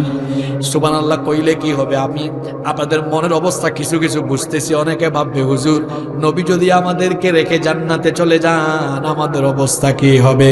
শোনেন, হতাশ হওয়ার কিছু নাই। আল্লাহর নবী বলেছেন আমার উম্মত দুনিয়ায় এসেছে সবার পরে, কিন্তু মর্যাদা থাকবে সবার উপরে। আল্লাহর নবী বলেছেন কিয়ামতের দিন আমি জান্নাতকে উদ্বোধন করব। জান্নাতকে উদ্বোধন করার পরে আল্লাহ তাআলা এবার এরপরে জান্নাতের ভেতরে অন্যান্যদেরকে ঢুকাবেন, কিন্তু অন্যান্য নবীর উম্মত জান্নাতে ঢুকতে পারবে না ততক্ষণ, আমার উম্মত জান্নাতে যাবে না যতক্ষণ। তার মানে কিয়ামতের ময়দানে সকল নবীর উম্মতদের মধ্যে আমাদের নবীর উম্মতকে সবার আগে যিনি জান্নাতে ঢুকাবেন তিনি কে? আলহামদুলিল্লাহ পড়বেন না আপনারা? জোরে বলেন আলহামদুলিল্লাহ। তাহলে জান্নাতে সবার আগে ঢুকবেন আমাদের নবী, নবীদের মধ্যে তিনি আগে এবং সবার আগে। আর উম্মতের মধ্যে সবার আগে জান্নাতে ঢুকবে কারা? আমরা ওইটা আসতে বললেন, জোরে বলতে পারলেন না। সবার আগে কারা? আরো জোরে বলেন কারা? এমনকি আল্লাহর নবী বলেছেন সবচাইতে বেশি সংখ্যক জান্নাতি আমার উম্মতের ভেতরেই থাকবে। সুবহানাল্লাহ। এই জান্নাতে যখন আপনারা ঢুকবেন, কিভাবে জান্নাতে আপনাদেরকে ঢুকানো হবে? এই যে আমি আজকে আসলাম, বলছিলাম কেউ এত বেশি যেন না যায়, তাও আসার পরে সবাই মিলে তাকবীর দেয়, আগমন শুভেচ্ছার স্বাগতম বলে। আমার মতো ছোটখাটো মানুষ আসলে যদি সাতক্ষীরায় এই কালীগঞ্জের মানুষ স্বাগতম, আগমন, স্বাগতম এগুলো বলে, তাহলে বলেন তো জান্নাতে ঢুকলে আপনাদেরকে রিসিভ করার জন্য সেখানেও মিছিলের ব্যবস্থা আছে না নাই? আসতে বলবেন না, জোরে বলেন আছে না নাই? যখনই আপনাদেরকে ফেরেশতারা জান্নাতের দিকে নিয়ে যাবে, কেমনে আপনাদেরকে ওয়েলকাম করা হবে শোনেন। আল্লাহ তাআলা কোরআনে কারীমের 39 নম্বর সূরা সূরাতুজ জুমারের 73 নম্বর আয়াত থেকে বলছেন, ওয়াসিকাল্লাযীনা তাকাউ রাব্বাহুম ইলাল জান্নাতি যুমারা হাত্তা ইযা জাউহা ফুতিহাত أبوابها وقال لهم خزنتها আমার সাথে বলেন সালামুন আলাইকুম তিবতুম ফাদখুলুহা খালিদিন। যারা তাদের রবকে ভয় করে পৃথিবীতে জীবন যাপন করেছে, দলে দলে যখন তাদেরকে জান্নাতে নিয়ে যাওয়া হবে, এখানে আল্লাহ কেমন শব্দ দিয়েছেন আলেমরা বুঝবেন, আপনারা আম মানুষ বুঝবেন না। ফুতিহাত অটোমেটিকলি ওপেন হয়ে যাবে। ঢাকায় গেলে দেখবেন, আপনাদের সাতক্ষীরা শহরে আছে কিনা আমি জানি না, দেখবেন কিছু কিছু গ্লাস আছে এমন সেন্সর গ্লাস, কেউ খোলা লাগে না, সামনে গেলেই দেখবেন অটোমেটিক খুলে। দেখছেন আপনারা? জান্নাতীরা যখন জান্নাতে যাবে এইরকম সেন্সরের মতো জান্নাতটা ওপেন হবে, ফেরেশতারা দাঁড়ায় থাকবে। ফেরেশতারা তখন সালাম দিবে, সালাম দিয়ে বলবে সালামুন আলাইকুম তিবতুম ফাদখুলুহা খালিদিন। আপনাদের উপরে সালাম, আপনারা 1-2 দিনের জন্য মেহমান না, চিরকালের জন্য আপনারা জান্নাতে ঢুকে যান। সুবহানাল্লাহ। জান্নাতীরা ঢুকার আগে জান্নাত থেকে আরো 40 বছরের দূরত্বে থাকতে এই জান্নাতীদের নাকের ডগায় জান্নাতের সুগন্ধ এসে লাগতে থাকবে। জান্নাতীরা যখন জান্নাতে ঢুকবে, জান্নাতে ঢুকার পরে তাদেরকে প্রথম কিভাবে মেহমানদারি করা হবে? আপনাদের বাসা বাড়িতে মেহমান আসলে আপনারা মেহমানকে নাস্তা দেন কি দেন না? প্রথমে হয়তো খেজুর দেন কিংবা বিভিন্ন ফ্রুটস দেন, বিভিন্ন ধরনের নাস্তা দেন, মিষ্টান্ন দেন। কিন্তু জান্নাতে যখন আপনারা ঢুকবেন, আল্লাহ তাআলা সর্বপ্রথম জান্নাতীদেরকে কোন মেনু দিয়ে মেহমানদারি করাবেন? আল্লাহর নবী বলেছেন জান্নাতীরা জান্নাতে ঢোকার পরে সর্বপ্রথম মাছের কলিজা ভুনা করে জান্নাতীদের সামনে পরিবেশন করা হবে। হাই রে হাই, কত মানুষের মুখের মধ্যে পানি, জিব্বায় পানি চলে আসতেছে। এক আইটেমের কথা শুনে, বাদ বাকি আরো আইটেম কম না বেশি? কি নাই বলেন সেখানে? ওয়ালাকুম ফিহা মা তাশতাহি আনফুসুকুম ওয়ালাকুম ফিহা মা তাদদাউন নুজুলাম মিন গফুরির রহিম। আল্লাহ তাআলা বলছেন, তোমাদের মন যা চায় চাওয়া মাত্রই তা তোমাদের সামনে পরিবেশিত হয়ে যাবে। ফিশ থাকবে, চিকেন থাকবে, বিফ থাকবে, আবার সেখানে মাটনও থাকবে, এমনকি বারবিকিউ ডিনার পার্টিও সেখানে হবে, এমনকি নাম না জানা, জানা অজানা বিভিন্ন ধরনের বিভিন্ন স্বাদের পাখির গোশত থাকবে। আল্লাহ বলেছেন ওয়ালাহ মিন তাইরিম মিম্মা ইয়াশতাহুন। সুবহানাল্লাহ পড়বেন না? যে ধরনের পাখির গোশত খেতে চাইবে, এই যে সুন্দরবনে পাখি আছে, আমাদের হাওরে বাওরে পাখি আছে, কিন্তু আমরা পাখি শিকার করি না, এটা আইনত অপরাধ। এজন্য আমরা শিকার করি না, পাখি খাই ওরা। পাখিগুলো সমাজের ভারসাম্য, প্রাকৃতিক ভারসাম্য টিকিয়ে রাখার জন্য এই পাখিগুলো থাকার দরকার আছে না নাই? কিন্তু জান্নাতে আপনাদের স্বাদ পূরণ হবে, বিভিন্ন রকমের স্বাদের পাখির গোশত ভুনা হয়ে জান্নাতীদের সামনে পরিবেশন করা হবে। আর সেখানে খাবার দাবারের কোনো টাইমিং থাকবে না। যেমন দেখবেন আপনি কোনো হোটেলে উঠলে ওখানেও খাবার দাবারের টাইমিং সিলেক্ট করা। সকালবেলা বুফে নাস্তা দিবে 8টা থেকে, সকাল 8টা থেকে 10টা পর্যন্ত। বাড়িঘরে খাবার খান, সকালের নাস্তা, দুপুরের খাবার, সন্ধ্যার নাস্তা, রাতের খাবার। খাবার দাবারের টাইমিং আছে, কিন্তু জান্নাতের ভেতরে কোনো টাইমিং নাই। জান্নাতে যখন তখন বান্দা যা চাইবে, চাওয়া মাত্রই তার সামনে হাজির হয়ে যাবে। রেস্টুরেন্টে ঢুকলে দেখবেন খাবারের অর্ডার দিবেন, এটা কি সাথে সাথে পাওয়া যায় না 5-10 মিনিট লাগে? কিন্তু জান্নাতে এক বান্দা সে ইচ্ছা করছে, ইস এখন যদি একটু পাখির গোশত খাইতাম, একটু ফলমূল খাইতাম, এটা মনে মনে চাইবে, মনে মনে চাওয়া শেষ হতে না হতেই তার সামনে হাজির হয়ে যাবে। আল্লাহু আকবার, আল্লাহু আকবার। শুধু তাই নয়, জান্নাতের ভেতরে হরেক রকম ফলও থাকবে। লাহুম ফিহা ফাকিহাতুন ওয়া লাহুম মা ইয়াদদাউন। যে রকমের ফলমূল বান্দা চাইবে সেরকমের ফলমূল থাকবে। দুনিয়াতে যেগুলো খেয়েছে সেগুলোও থাকবে, আবার দুনিয়ায় খায় নাই, দেখেও নাই, নামও জানে না এমন ফলমূলও থাকবে। আমরা মানুষ, আমাদের স্বভাব হলো আমরা দেখা যায় নাছর বান্দা, কিংবা আমরা পাওয়ার পরে অনেক সময় সন্তুষ্ট থাকি না। জান্নাতে জান্নাতীরা যখন দুনিয়ার ফলমূল দেখবে, সেখানে আপেল, আঙ্গুর, ডালিম, বেদানা, জান্নাতি খাবারের ভেতরে যখন দুনিয়াবি খাবারও দেখবে, দুনিয়াবি কিছু ফলমূল দেখবে, তখন তারা বলবে কুল্লামা রুজিকু মিনহা মিন সামারাতির রিজকান ক্বালু হাযাল্লাযী রুজিকনা মিন ক্বাবলু ওয়া কুতুবিহি মুতাশাবিহা। তখন তারা বলবে আল্লাহ এগুলো এখানে কেন দিয়েছেন? দুনিয়ায় তো এগুলো আমরা খেয়ে দিয়ে শেষ করেছি, এখন আবার কেন দিচ্ছেন? আল্লাহ নবী বলেছেন, যখন তারা এই রকম কথা বলবে, আল্লাহ তাদেরকে বলবেন, শোনো আমার জান্নাতি বান্দা, দুনিয়ায় যে ফলমূল খেয়েছো, এক ফলে এক রকম স্বাদ, কাঁঠালের স্বাদ কাঁঠালে, জামের স্বাদ জামে, আমের স্বাদ আমে, এক একটা ফলে এক রকমের স্বাদ। আবার দুনিয়ার ফলমূলগুলোতে ভেজাল ছিল, ফরমালিন ছিল, কিন্তু বান্দা শোনো, জান্নাতি ফলের ভেতরে কোনো ফরমালিন নাই, ভেজালও নাই। আবার জান্নাতের এক একটা ফলে এক এক রকমের স্বাদ নয়, বরং জান্নাতের এক একটা ফলের ভেতরে আমি আল্লাহ 70 রকমের স্বাদ রেখে দিয়েছি। এক ফলে কয় রকম স্বাদ? জোরে বলেন, কয় রকম? শুধু খাবার দাবার আর ফলমূল নয়, আল্লাহ বলছেন ড্রিঙ্কসও থাকবে। ওয়াসাকাহুম রাব্বুহু শারাবান তাহুরা।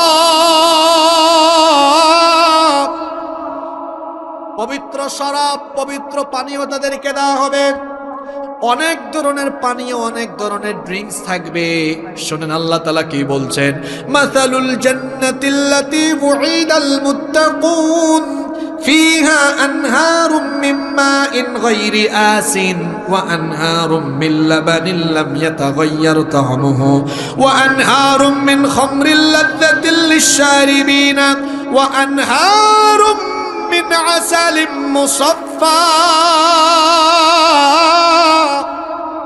চার ধরনের শরাবের নহর থাকবে, এক বোতল আর দুই বোতল নয়।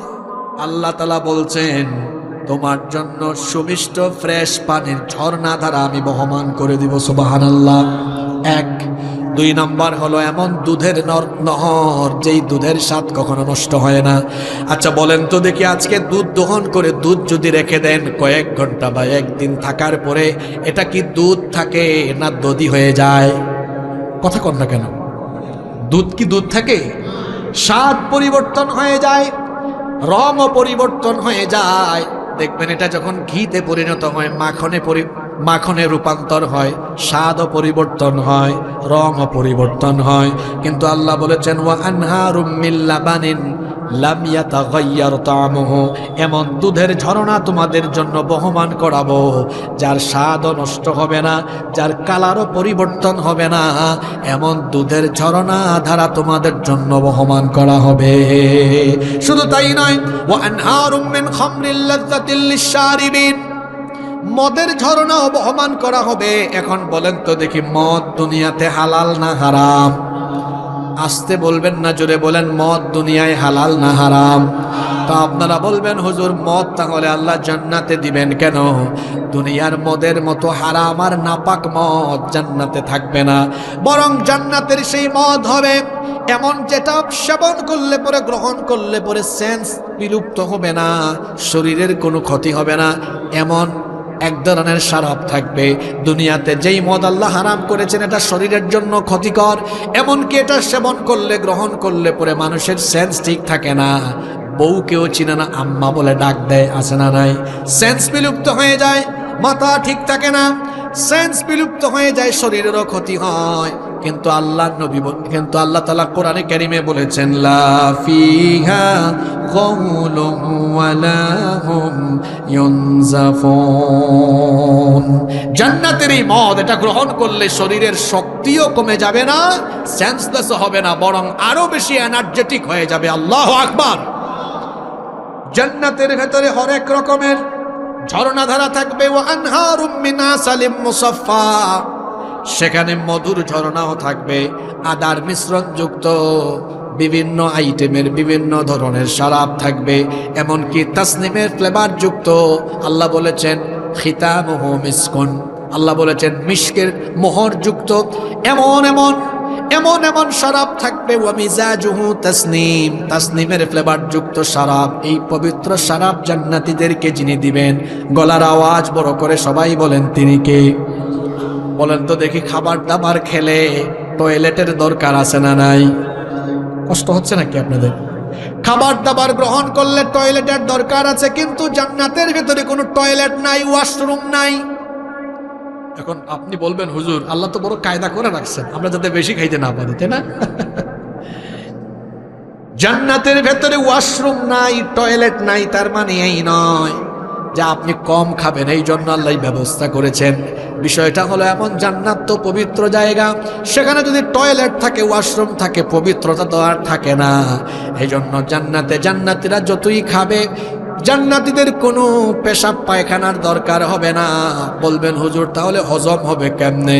আল্লাহর নবী বলেছেন জান্নাতীরা ইচ্ছা মতো খাবে, কিন্তু খাবার হজম হওয়ার জন্য আল্লাহ একটা সুন্দর প্রসেস করে দিয়েছেন। জান্নাতি ব্যক্তি খাবার খাওয়ার পরে একটা ঢেকুর দিবে, ঢেকুরের মাধ্যমে তার পেটের সকল খাবার হজম হয়ে যাবে। আবার ঢেকুর দেওয়ার পরে একটা সুগন্ধ বের হবে, যেটা মেশকের চাইতেও আরো বেশি সুগন্ধযুক্ত। সুবহানাল্লাহ। জান্নাতীরা জান্নাতের ভেতরে থাকবে, জান্নাতীদেরকে খেদমত করার জন্য জান্নাতীদের খাদেমও থাকবে। কিন্তু আল্লাহর নবী বলেছেন একেবারে সর্বনিম্ন মর্যাদার জান্নাতি যিনি হবেন, সেই জান্নাতির জন্য আল্লাহ তাআলা ৮০,০০০ খাদেমের ব্যবস্থা করেছে। আজকের মাহফিল কি সাতক্ষীরায় চলে না অন্য কোনো জেলায় চলে? আসলে কি আমি সাতক্ষীরায় নাকি? কিন্তু সাতক্ষীরার মানুষ তো এত চুপচাপ থাকে না। আপনারা যে একটু আগে ঠিক এত জোরে বললেন, কিন্তু এখন সুবহানাল্লাহটা এত জোরে বলতে পারলেন না। একেবারে নিম্ন মর্যাদার জান্নাতি খাদেম পাবে ৮০,০০০। ৮০,০০০ এটা কি সর্বোচ্চ না সর্বনিম্ন? তো চিন্তা করেন, সাতক্ষীরার মানুষ তো আমার বিশ্বাস সর্বনিম্ন না, সর্বোচ্চটাতে যাবে। কারণ ইসলামের জন্য, দ্বীনের জন্য, কোরআনের বিপ্লবের জন্য, ইসলামী আন্দোলনের জন্য এই সাতক্ষীরার মানুষের ত্যাগ আর কুরবানি আছে না নাই? জোরে বলেন আছে না নাই? এই যে কিছুদিন আগে ছাত্ররা ৩২ নম্বরে বুলডোজার চালাইছে, এইটা সর্বপ্রথম উদ্বোধন করা হয়েছিল কোথায় ভুলে গেছেন, আপনাদের এলাকা আপনারা জানেন না। কোথায় কোথায়? এই সাতক্ষীরায়। এই সাতক্ষীরায় বহু মানুষের বাড়িঘর বুলডোজার দিয়ে জ্বালায়, বুলডোজার দিয়ে একেবারে চূর্ণ বিচূর্ণ করে মাটির সাথে মিশিয়ে দেওয়া হয়েছে। তো যাদের ইসলামের জন্য এত ত্যাগ আছে, কুরবানি আছে, তাদেরকে কি আল্লাহ তাআলা পুরস্কৃত করবেন না? জান্নাতে সর্বনিম্ন মর্যাদার জান্নাতি খাদেম পাবে কত হাজার? আরো জোরে বলেন কত হাজার? আপনারা খুশি না বেজার? একা একা জান্নাতে তো ভালো লাগবে না, একটু সময় কাটানোর জন্য তো আপনার সঙ্গী দরকার, সাথী দরকার। এজন্য আল্লাহ তাআলা জান্নাতীদের জন্য হুরদের ব্যবস্থা করেছেন। ওয়াজাওয়াজনাহুম বিহুরিন নাইন। কিরে যুবক পোলা পায়, হঠাৎ করে হুরের আয়াত আসে, সবাই দিকে একটু নড়ে চড়ে বসছে। কয়েকজনকে দেখলাম খুব মুড নিয়ে বসছে এখন। হ্যাঁ, মনে হচ্ছে এতক্ষণ এটার জন্য অপেক্ষায় ছিল। আল্লাহ তাআলা বলছেন ওয়াজাওয়াজনাহুম বিহুরিন আইন। সুনয়না সুন্দর ডাগর ডাগর চক্ষু বিশিষ্ট উটদের সাথে আল্লাহ জান্নাতীদের বিবাহ দিবেন। দুনিয়ার কালীগঞ্জের জরিনা সকিনা দেখলে যুবকদের মাথা ঠিক থাকে না, কই দোস্ত কি যে দেখলাম, মাথা ঠিক নাই। ও আমার ভাই, জান্নাতে আল্লাহ তাআলা জান্নাতীদেরকে যে হুর দিবেন, দুনিয়ার নারীদের চাইতে তাদের সৌন্দর্য কম না বেশি? আল্লাহ নবী বলেছেন জান্নাতি এক একজন হুর, তাদেরকে আল্লাহ এত সৌন্দর্য দিয়েছেন, যদি জান্নাতের কোনো একজন হুরকে আল্লাহ তাআলা দুনিয়ার আসমানে এসে একবার একটু উকি মারার অনুমতি দিতেন, তাদের সৌন্দর্যে দুনিয়ার পূর্ব থেকে পশ্চিম দিগন্ত পুরোটাই একেবারে আলোকিত হয়ে যেত। এইরকম সুন্দরী সুন্দরী হুর জান্নাতীদের জন্য রেখেছেন কে? আবার কেমন? ইনট্যাক্ট। লাম ইয়াতমিথুন্না ইনসুন ক্বাবলাহুম ওয়ালা জান, যাদেরকে এর আগে জিন বা ইনসান কেউ স্পর্শও করে নাই, এমন ইনট্যাক্ট হুর আল্লাহ জান্নাতীদের জন্য রেখেছেন। আল্লাহু আকবার। এইরকম সুশ্রী, সুনয়না, সুস্নিগ্ধা, অসম্ভব রকমের সুন্দরী এক একজন হুর, এদেরকে আল্লাহ জান্নাতীদের জন্য বানিয়েছেন। জান্নাতীরা জান্নাতের মধ্যে আরামে আয়েশে থাকবে, কিন্তু জান্নাতীরা জান্নাতের ভেতরে সুন্দর আরাম আয়েশে থাকলেও তিনটা জিনিস জান্নাতে থাকবে না। জোরে বলেন কয়টা জিনিস জান্নাতে থাকবে না? আরো জোরে বলেন কয়টা? আপনারা মনে মনে ভাবতে পারেন, হুজুর এতক্ষণ পর্যন্ত সব শুনাইলেন আছে আছে না আছে আছে আছে, হঠাৎ করে এসে বলতেছেন নাই। জান্নাতে আবার কি নাই? জান্নাতে তো না থাকার মতো কোনো জিনিস থাকার কথা না। জান্নাতে তিনটা জিনিস থাকবে না। জোরে বলেন তো কয়টা? তিনটা জিনিস জান্নাতে থাকবে না। নাম্বার ওয়ান, এক নাম্বার, অসুস্থতা বলতে কোনো বিষয়ে জান্নাতে থাকবে না। পেটে ব্যথা, মাথা ব্যথা, জ্বর, সর্দি, কাশি, করোনা ভাইরাস ইত্যাদি ইত্যাদি বিভিন্ন ধরনের রোগবালাই, কোনো ধরনের রোগবালাই থাকবে না। জান্নাতে যারা যাবে চিরকালের জন্য সুস্থ হয়ে তারা সুস্থতার সাথে জান্নাতে থাকবে। তাহলে জান্নাতে এক নম্বরে অসুস্থতা নাই। জোরে বলেন তো কি নাই? দুই, জান্নাতে বার্ধক্য নাই। আয়নার সামনে দাঁড়ালে দেখবেন হায় রে হায়, কয়েক বছর আগে কেমন ছিলাম আর এখন কেমন হয়ে গেলাম, তাই না? চুল দাড়ি পরিবর্তন হয়ে যাচ্ছে, চামড়া পরিবর্তন হয়ে যাচ্ছে, চেহারা পরিবর্তন হয়ে যাচ্ছে। কিন্তু জান্নাতে ফিগার পরিবর্তন হবে না, বডি পরিবর্তন হবে না, চেহারার মধ্যে কোনো ধরনের পরিবর্তন আসবে না। বরং জান্নাতীরা জান্নাতে ঢোকার পরে জান্নাতীরা চিরজীবনের জন্য চির যৌবন লাভ করবে। কোন কোনো বয়স্ক মানুষ থাকবে না জান্নাতের ভেতরে, বরং সকল বয়স্ক বাবা মাদেরকে আল্লাহ তাআলা জান্নাতে ঢুকানোর সময় 30 বছরের ভরা যৌবন দিয়ে জান্নাতে ঢুকাবেন। সুবহানাল্লাহ পড়বেন না সবাই? 3 নাম্বার যেই জিনিসটা জান্নাতে থাকবে না সেটা হলো জান্নাতের মধ্যে কখনো কারো মৃত্যু হবে না। মৃত্যু হবে এই দুনিয়ায় হওয়ার পরে, আর কখনো মৃত্যু হবে না। জান্নাতে জান্নাতীরা যখন ঢুকবে চিরদিনের জন্য তারা জান্নাতে ঢুকবে। তাহলে জান্নাতে কয়টা জিনিস নাই? সবাই বলেন কয়টা? 3টা। 1 নম্বরে কি নাই? ভুলে গেছেন। 1 নম্বরে কি নাই? অসুস্থতা নাই। কি নাই? অসুস্থতা, কেউ অসুস্থ হবেন না। 2 নম্বরে জান্নাতে কি নাই? বার্ধক্য নাই। 3 নম্বরে জান্নাতে কোনো মৃত্যু। এরপরে আসেন জান্নাতে, জান্নাতীদেরকে আল্লাহ দেওয়ার পরে বলবেন, ও আমার জান্নাতি বান্দারা, জান্নাতে আমি তোমাদেরকে যে নিয়ামত দিয়েছি, এই নিয়ামত পেয়ে তোমরা খুশি না বেজার? এই যে নিয়ামতগুলো এতক্ষণ ধরে শুনলেন, আপনারা বলেন তো এগুলো পাইলে আপনারা খুশি না বেজার? জান্নাতীরা বলবে, আল্লাহ আমরা খুব খুশি। আল্লাহ তাআলা বলবেন, জান্নাতীরা শোনো, ওয়ালাদাইনা মাজিদ, আমার কাছে আরো বেশি জিনিস নিয়ামত তোমাদের জন্য আছে। আল্লাহু আকবার। জান্নাতীরা মনে মনে চিন্তা করবে আরো বেশি আছে মানে কি? মনে মনে তারা বুঝবে আসলে আসল জিনিসটাই তো বাকি আছে, কিন্তু কেউ সাহস করে বলতে পারবে না। অবশেষে আল্লাহর নবী জবান খুলবেন। আল্লাহর নবী তখন বলবেন, ওগো আল্লাহ, তোমার এই মুমিন বান্দারা তোমাকে না দেখে সারা জীবন তোমার হুকুম আহকাম বিধিবিধান মেনে চলেছে, তোমার উপর ঈমান এনে তোমার ইবাদত বন্দেগী করেছে, আনুগত্য করেছে। জান্নাতে তারা তোমার বানানো সকল নিয়ামত পেলেও তারা তো এখনো তোমাকেই দেখতে পেল না। তুমি কি আজকে তোমার জান্নাতি বান্দাদের সামনে দেখা দিবা না? আল্লাহু আকবার। আল্লাহ রাসূলের সাহাবীরা আল্লাহর নবীকে জিজ্ঞেস করেছিলেন, ওগো আল্লাহর নবী, হাল নারা রাব্বুনা ইয়াউমাল কিয়ামা, আমরা কি কিয়ামতের দিন আমাদের রবকে দেখব কিনা? আল্লাহর নবী তখন সাহাবীদেরকে পাল্টা প্রশ্ন করলেন, হাল তুদাররুনা ফি রুইয়াতিল কমারি লাইলাতাল বদর। আল্লাহর নবী বললেন, মেঘমুক্ত পরিচ্ছন্ন আকাশে রাতের বেলা চাঁদ দেখতে তোমাদের কোনো অসুবিধা হয় নাকি? সাহাবীরা বললেন না।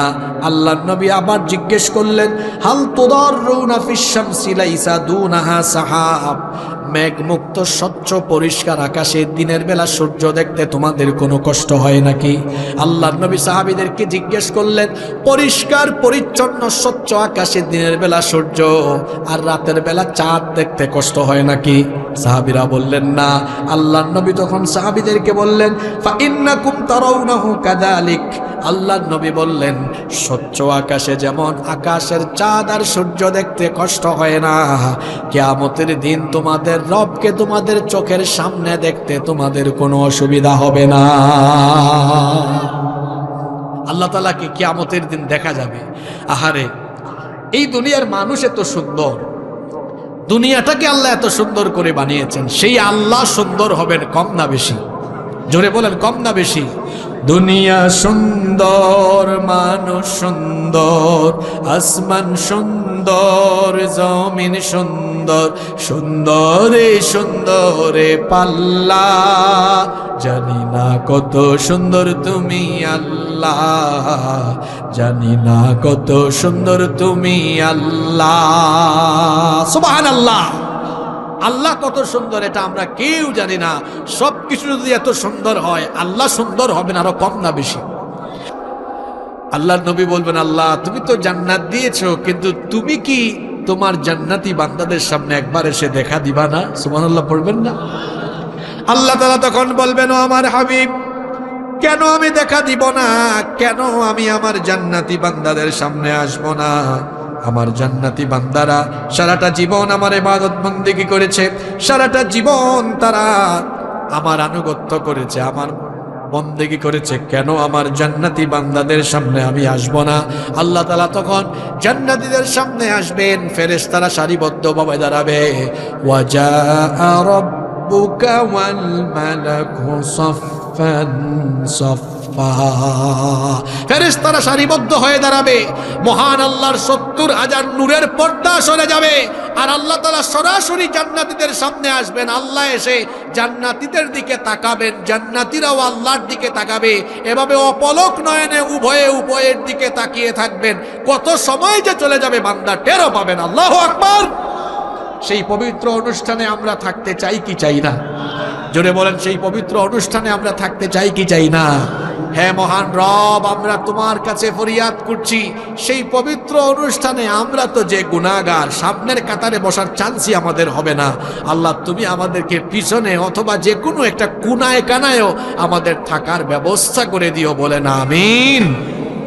এই জান্নাত আমাদের জন্য বানিয়েছেন কে? আরো জুড়ে বলেন কে?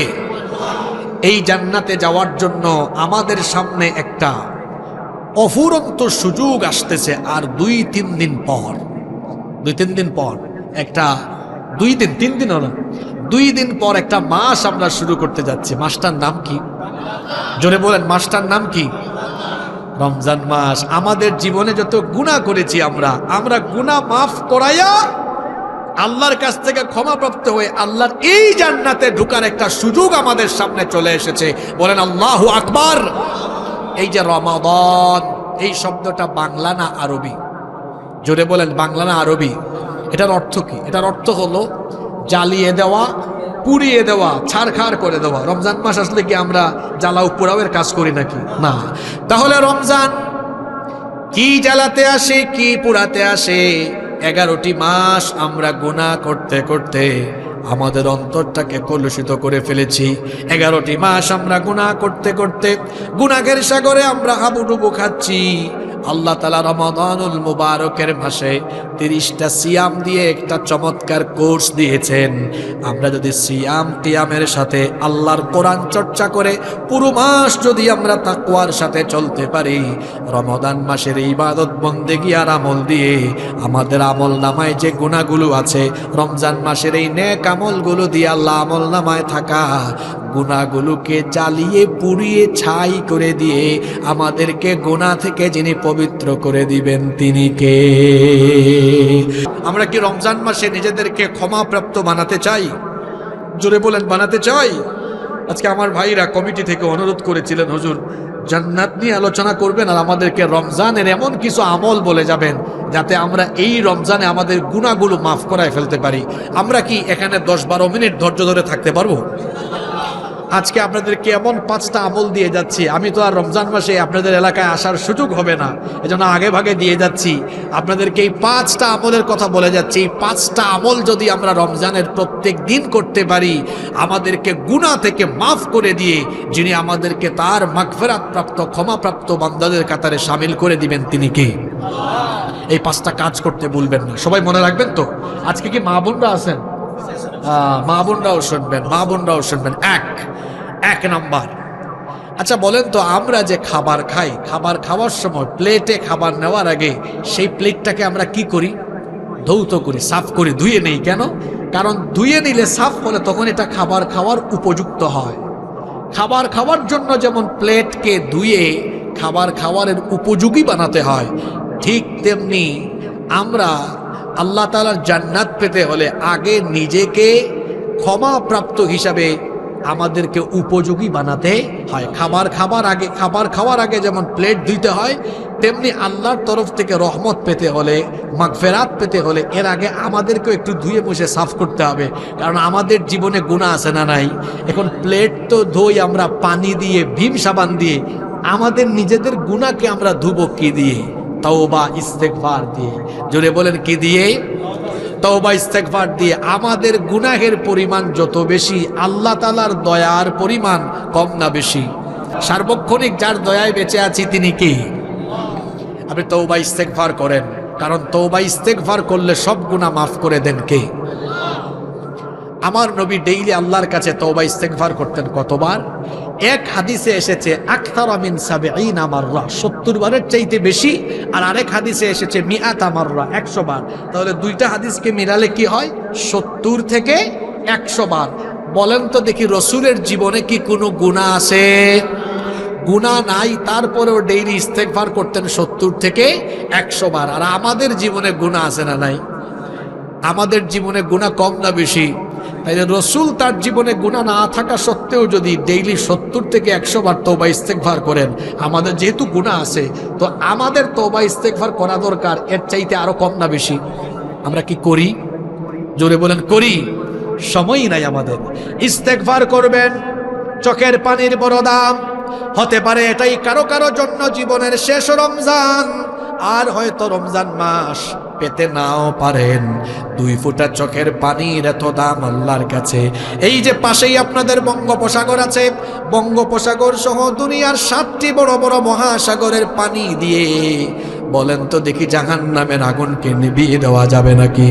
কিন্তু আপনি আপনার সারা জীবনের গুনাহের জন্য যখন লজ্জিত অনুতপ্ত হয়ে 2 ফোঁটা চোখের পানি তওবা করে ছেড়ে দিবেন, এই 2 ফোঁটা চোখের পানি নাকের ডগায় আসার আগে আপনার আমলনামার সকল গুনাহগুলোকে 2 ফোঁটা চোখের পানি দিয়ে ধুয়ে মুছে সাফ করে দিয়ে আপনাকে গুনাহ থেকে যিনি পবিত্র করে দিবেন তিনি কে?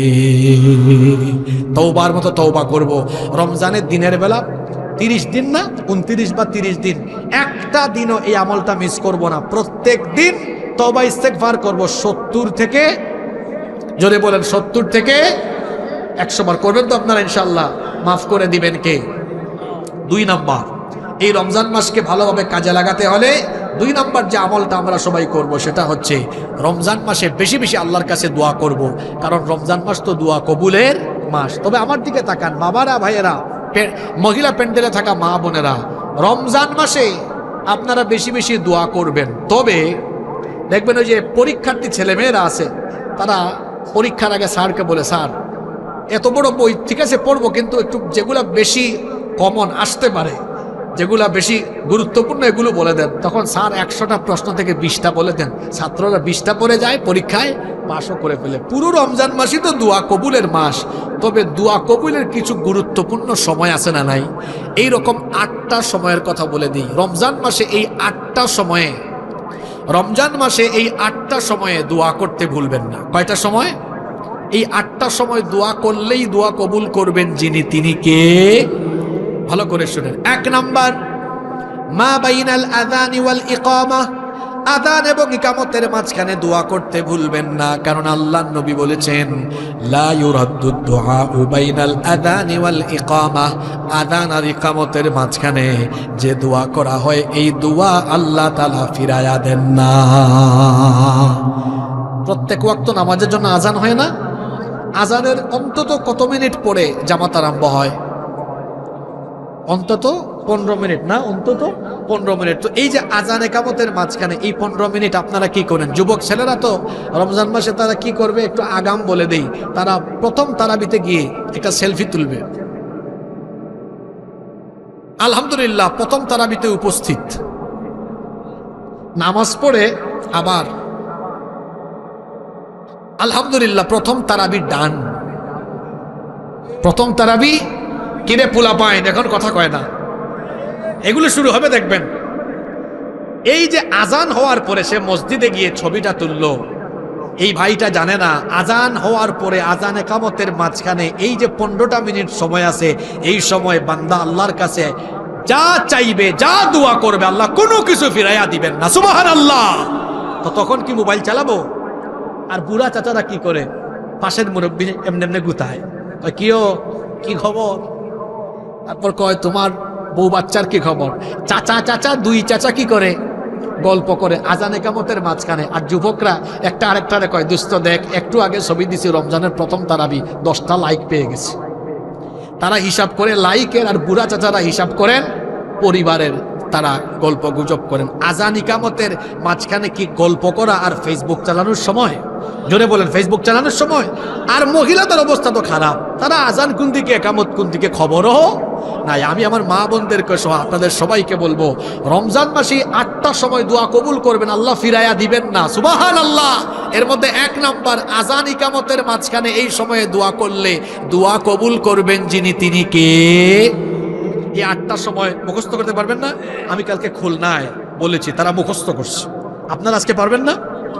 1 বলেন, 1 কি বলেন? 1 নম্বর কি বললাম? আজান একামতের মাঝখানে। 2 নাম্বার দুবুরা কুল্লি সলাতিম মাকতুবাহ, প্রত্যেক ফরজ নামাজে অবশ্যই বেশি বেশি দোয়া করবেন, কারণ এই সময় দোয়া কবুল করবেন কে? 3 নাম্বার নামাজে যখন সাজদায় যাবেন তখন দোয়া করবেন, কারণ আল্লাহর নবী বলেছেন বান্দা যখন নামাজে দাঁড়িয়ে যায়, সে যখন নামাজে সাজদায় যায়, আকরাবু মা ইয়াকুনুল আবদু মির রাব্বিহি ওয়া হুয়া সাজিদ, আল্লাহর নবী বলেছেন বান্দা যখন নামাজে আল্লাহ তাআলার কুদরতি চরণে সাজদায় লুটিয়ে পড়ে, তখন বান্দা আল্লাহর এত কাছাকাছি চলে যায়, আল্লাহ আর বান্দার মাঝখানে তখন কোনো পর্দা থাকে না। নবীজি বলেছেন ফাআকসিরু ফীহি দুআ, সুতরাং সিজদার সময় বেশি বেশি দোয়া করো।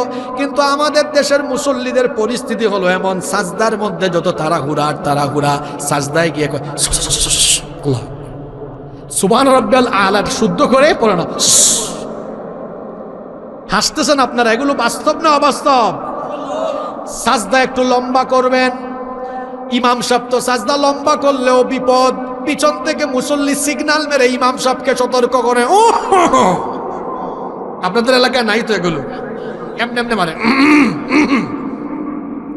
আছে না এরকম? সাজদাটা একটু লম্বা করবেন, সাজদার সময় দোয়া করবেন। আল্লাহর রাসূলের একটা আমল আছে, এই আমলটা হলো আমাদের সমাজে বড় নিরীহ আমল। কথাটা কি বললাম?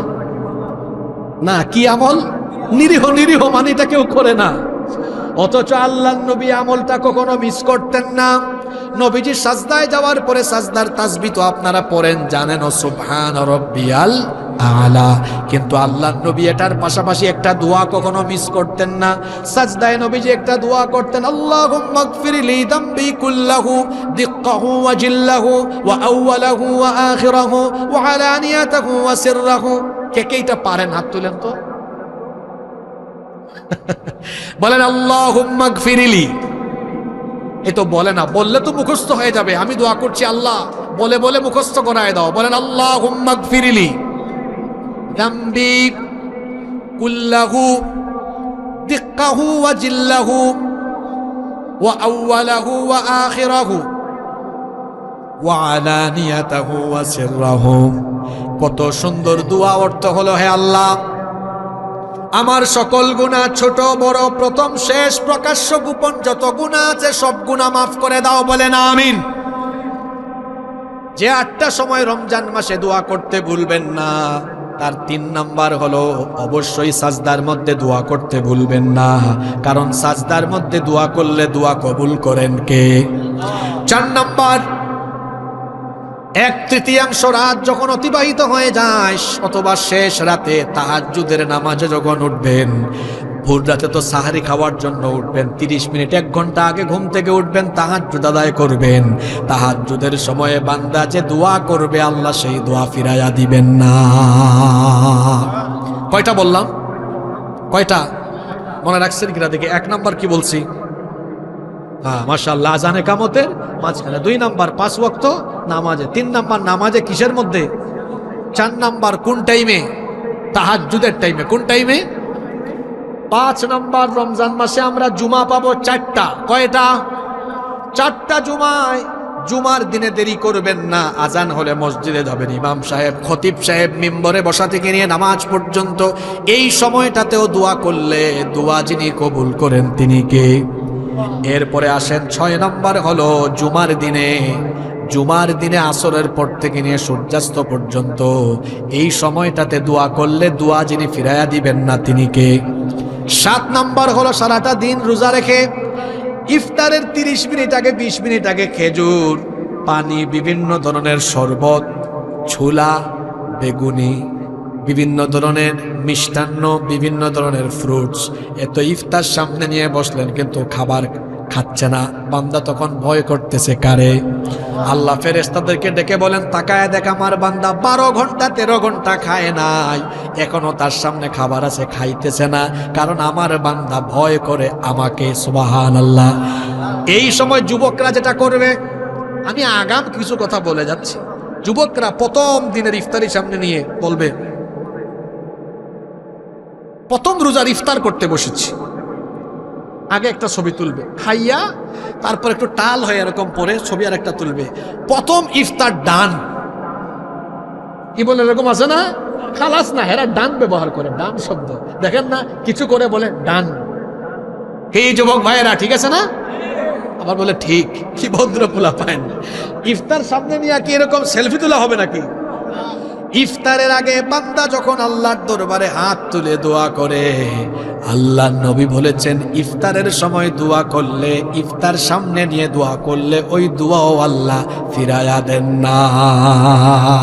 ইফতার সামনে নিয়ে কি আমরা গল্প করব, সেলফি তুলবো, না দোয়া করব? জোরে বলেন কি করব? 8 নাম্বার, খতিব ভাইরা আগামীকাল জুমাবার না, ওই ইমাম সাহেব আসছেন না, আপনাদের প্রতি অনুরোধ, এগুলো আপনারা আগামীকালকে আপনাদের মসজিদেও বলবেন, মানুষ উপকৃত হবে ইনশাআল্লাহ। 8 নাম্বার, রমজান মাসে যে সময়গুলোতে দোয়া করতে ভুলবেন না, এর মধ্যে 8 নাম্বার হলো, ভালো করে শোনেন, খুব মনোযোগ দিয়ে শোনেন, রমজান মাসে একটা রাত আছে, যেই রাতের নাম হলো লাইলাতুল কদর। ওই কদরের রাতে যখন আপনি দোয়া করবেন, এই দোয়া যিনি ফিরাইয়া দিবেন না তিনি কে? আম্মা জানা আয়েশা রাদিয়াল্লাহু আনহা নবীজিকে বললেন, ওগো আল্লাহর নবী, কদরের রাতে আমি কোন দোয়া পড়ব? নবীজি বললেন, তুমি কদরের রাতে এই দোয়াটা পড়বে, আল্লাহুম্মা ইন্নাকা আফুউন তুহিব্বুল আফওয়া ফাফু আন্নি। এই দোয়াটা আমরা পারি না, যারা পারেন না আমার সাথে বলেন, ছোট দোয়া মুখস্থ হবে, বলেন আল্লাহুম্মা, জোরে বলেন আল্লাহুম্মা। মহিলারা পাশ থেকে আপনাদেরকে নিয়ে ক্রিটিসাইজ করতেছে, দেখো আমাদের সাতক্ষীরার পুরুষরা কি গলার আওয়াজ দেয়, আল্লাহুম্মা ইন্নাকা আফুউন তুহিব্বুল আফওয়া ফাফু আন্নি। রমজান মাসের শেষের দশকে বেশি বেশি দোয়াটা করবেন, কারণ লাইলাতুল কদর আছে শেষের 10 দিনে, শেষের দশকে এই দোয়াটা বেশি বেশি করবেন। কত সুন্দর দোয়া, আল্লাহুম্মা, হে আল্লাহ, ইন্নাকা আফুউন, নিশ্চয়ই তুমি ক্ষমাশীল, তুহিব্বুল আফওয়া, তুমি ক্ষমা করতে ভালোবাসো, ফাফু আন্নি, অতএব তুমি আমাকে ক্ষমা করো, বলেন আমিন। তাহলে রমজান মাসে দোয়া কবুল হওয়ার জন্য কয়টা বিশেষ সময়ের কথা বলেছি, দেখি মনে রাখছেন কিনা? 1, 2, 3, 4, 5,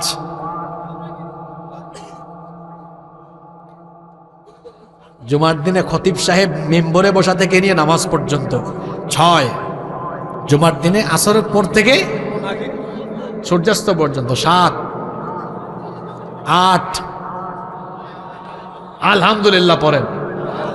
এইটা হলো সাতক্ষীরার শ্রোতাদের বৈশিষ্ট্য, মুখস্থ করে ফেলছে ওয়াজ, আলহামদুলিল্লাহ পড়েন।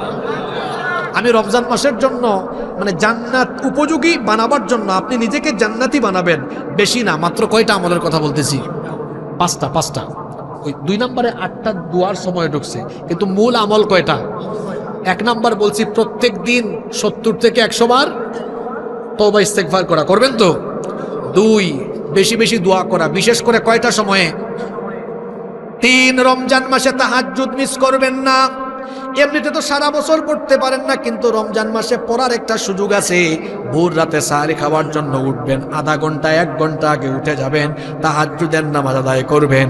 কারণ হলো ফরজ নামাজের পরে তাহাজ্জুদের নামাজ যার কাছে সবচাইতে পছন্দের তিনি কে? রাতের আধারে যারা সিজদাতে রয়, দু চোখের শ্রুতে নদী যেন বয়। রাতের আধারে যারা সেজদাতে রয়, দু চোখের শ্রুতে নদী যেন বয়।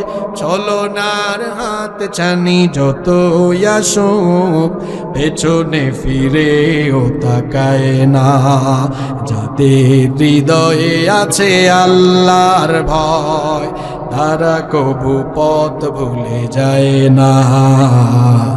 আল্লাহর প্রেম ছাড়াই দুনিয়ায় কারো কাছে কোনো কিছু চায় না। বলেন আলহামদুলিল্লাহ। 4 নাম্বার, রমজানে একদিনও কোরআন তেলাওয়াত বাদ দিবেন না, কারণ রমজান হলো কোরআন নাজিলের মাস। শাহরু রমাদান আল্লাযী উনজিলা ফীহিল কুরআন, এই মাসে কোরআন নাজিল করেছেন কে? এজন্য রমজান মাসে একদিনও কোরআন তেলাওয়াতের আমল মিস করবেন না। 5 নাম্বার আমল হলো তারাবিহের নামাজ আপনারা গ্যাপ দিবেন না, তারাবিহের নামাজ মিস দিবেন না। কারণ আল্লাহ নবী বলেছেন, ইন্নাল্লাহা ফারাদা আলাইকুম সিয়ামা রমাদান ওয়া সানানতু লাকুম কিয়ামা। আল্লাহ তোমাদের জন্য রমজান মাসের রোজা ফরজ করেছেন, আর আমি তোমাদের জন্য তারাবিহের নামাজের ব্যবস্থা করেছি। ফামান সামাহু ওয়া কামাহু ঈমানাও ওয়া ইহতিসাবান গুফিরা লাহু মা তাকদ্দামা মিন যামবি। আল্লাহ নবী বলেছেন, সুতরাং যে ব্যক্তি ঈমান আর ইহতিসাবের সাথে রমজানের সিয়ামার রাতের কিয়াম আদায় করবে, তার পিছনের সকল গুনাহ যিনি মাফ করে দিবেন তিনি কে? তবে রমজান মাসে তারাবির নামাজে তারাবির নামে তামাশা করবেন না, তাড়াহুড়া করবেন না। তারাবির নামাজে ইমাম সাহেবকে স্পিডে পড়তে, দ্রুত গতিতে পড়তে বাধ্যবাধকতা আরোপ করবেন না, বরং বলবেন, হুজুর আপনি আস্তে আস্তে পড়েন, ধীরে ধীরে, যেন প্রতিটা অক্ষর বোঝা যায়, পেছন থেকে যেন মুসল্লি বুঝতে পারে। এভাবে আস্তে আস্তে করে পড়েন। মাসালুহুম কামাসালিল্লাযী ইসতাওকাদা নারা ফালাম্মা আদাআত মা হাওলাহু যাহাবাল্লাহু বিনূরিহিম ওয়া তারাকাহুম ফী যুলুমাতিন লা ইউবসিরুন সুম্মুন বুকমুন উময়ুন ফাহুম লা ইয়ারজিউন আও কাসাইয়্যিবিন মিনাস সামাই فيه ظلمات ورعد وبرق يجعلون أصابعهم في آذانهم من الصواعق حذر الموت والله محيط بالكافرين। এই যে তিলাওয়াত করলাম, প্রতিটা অক্ষর বোঝা গেল কি গেল না? প্রতিটা অক্ষর বোঝা গেল কি গেল না? এই রকম করে হক আদায় করে পড়বেন। রমজানে তারাবির নামে তামাশা করে আল্লাহর কোরআনের সাথে বেয়াদবি করবেন না। ধীরে ধীরে আমরা আদায় করব ইনশাআল্লাহ। তাইলে আমরা জান্নাত নিয়ে আলোচনা করলাম, আর নিজেকে জান্নাতি বানানোর একটা সুযোগ তো রমজান মাসে পাচ্ছি। রমজান মাসে এই 5টা আমলের কথা বলে গেলাম, এটা মিস দিবেন না। এই 5টা আমলের মাধ্যমে আমরা ক্ষমাপ্রাপ্ত জান্নাতি বান্দা হয়ে যেতে পারবো ইনশাআল্লাহ। কোন 5টা আমল? 1, প্রতিদিন 70 থেকে 100 বার তওবা ইস্তেগফার আমরা মিস দিব না ইনশাআল্লাহ। 2, রমজান মাসে বিশেষ 8টা সময়ে দোয়া করতে ভুলবো না ইনশাআল্লাহ। 3, তাহাজ্জুদ একদিনও গ্যাপ দিব না, জোরে বলি ইনশাআল্লাহ। 4, কুরআন তেলাওয়াত কি বাদ দিব? 5 নাম্বার কি বলেছি? তারাবির নামাজও মিস দেব না ইনশাআল্লাহ। এই 5টা আমল করার তৌফিক আল্লাহ দান করেন, আর আমাদেরকে জান্নাতি হওয়ার কোয়ালিটি অর্জন করার তৌফিক আল্লাহ দান করেন। আমরা সবাই বলি আমিন। কেউ দাঁড়াবেন না, আমরা মুনাজাত করে উঠবো। তার আগে দেখি ইন্তেজামিয়া কমিটির কোনো সমাপনী কথা আছে। আমার ভাই ইসমাইল হোসেন মিনল ভাই, আপনাদের এলাকার গৌরব, তিনি বাংলাদেশ বেতারে ধারাভাষ্য দেন। আমার ভাই তো একটা সঙ্গীতের আপনার করেছে, ঠিক আছে, জন্য গাই দেয়, কিন্তু আজকে নতুন নতুন 6-7টা দিছি। খুশি হয়েছেন না আপনি? পুরান জিনিস ভালো না নতুন জিনিস ভালো? নতুন জিনিস ভালো। তা আমার ভাই, আমি একটু অসুস্থতা বোধ করছি, জন্য দেখেন না এটা খুলে ফেলছি, একটু গরমও লাগছে, একটু ফ্যান ব্যবস্থা করলে ভালো হইতো। আরে যাই হোক, আচ্ছা যাই হোক, ঠিক আছে, বসেন বসেন। আপনার সাতক্ষীরার মানুষ, ধরলে ছাড়েন না, এটা সুপার গ্লুর মতো আপনার।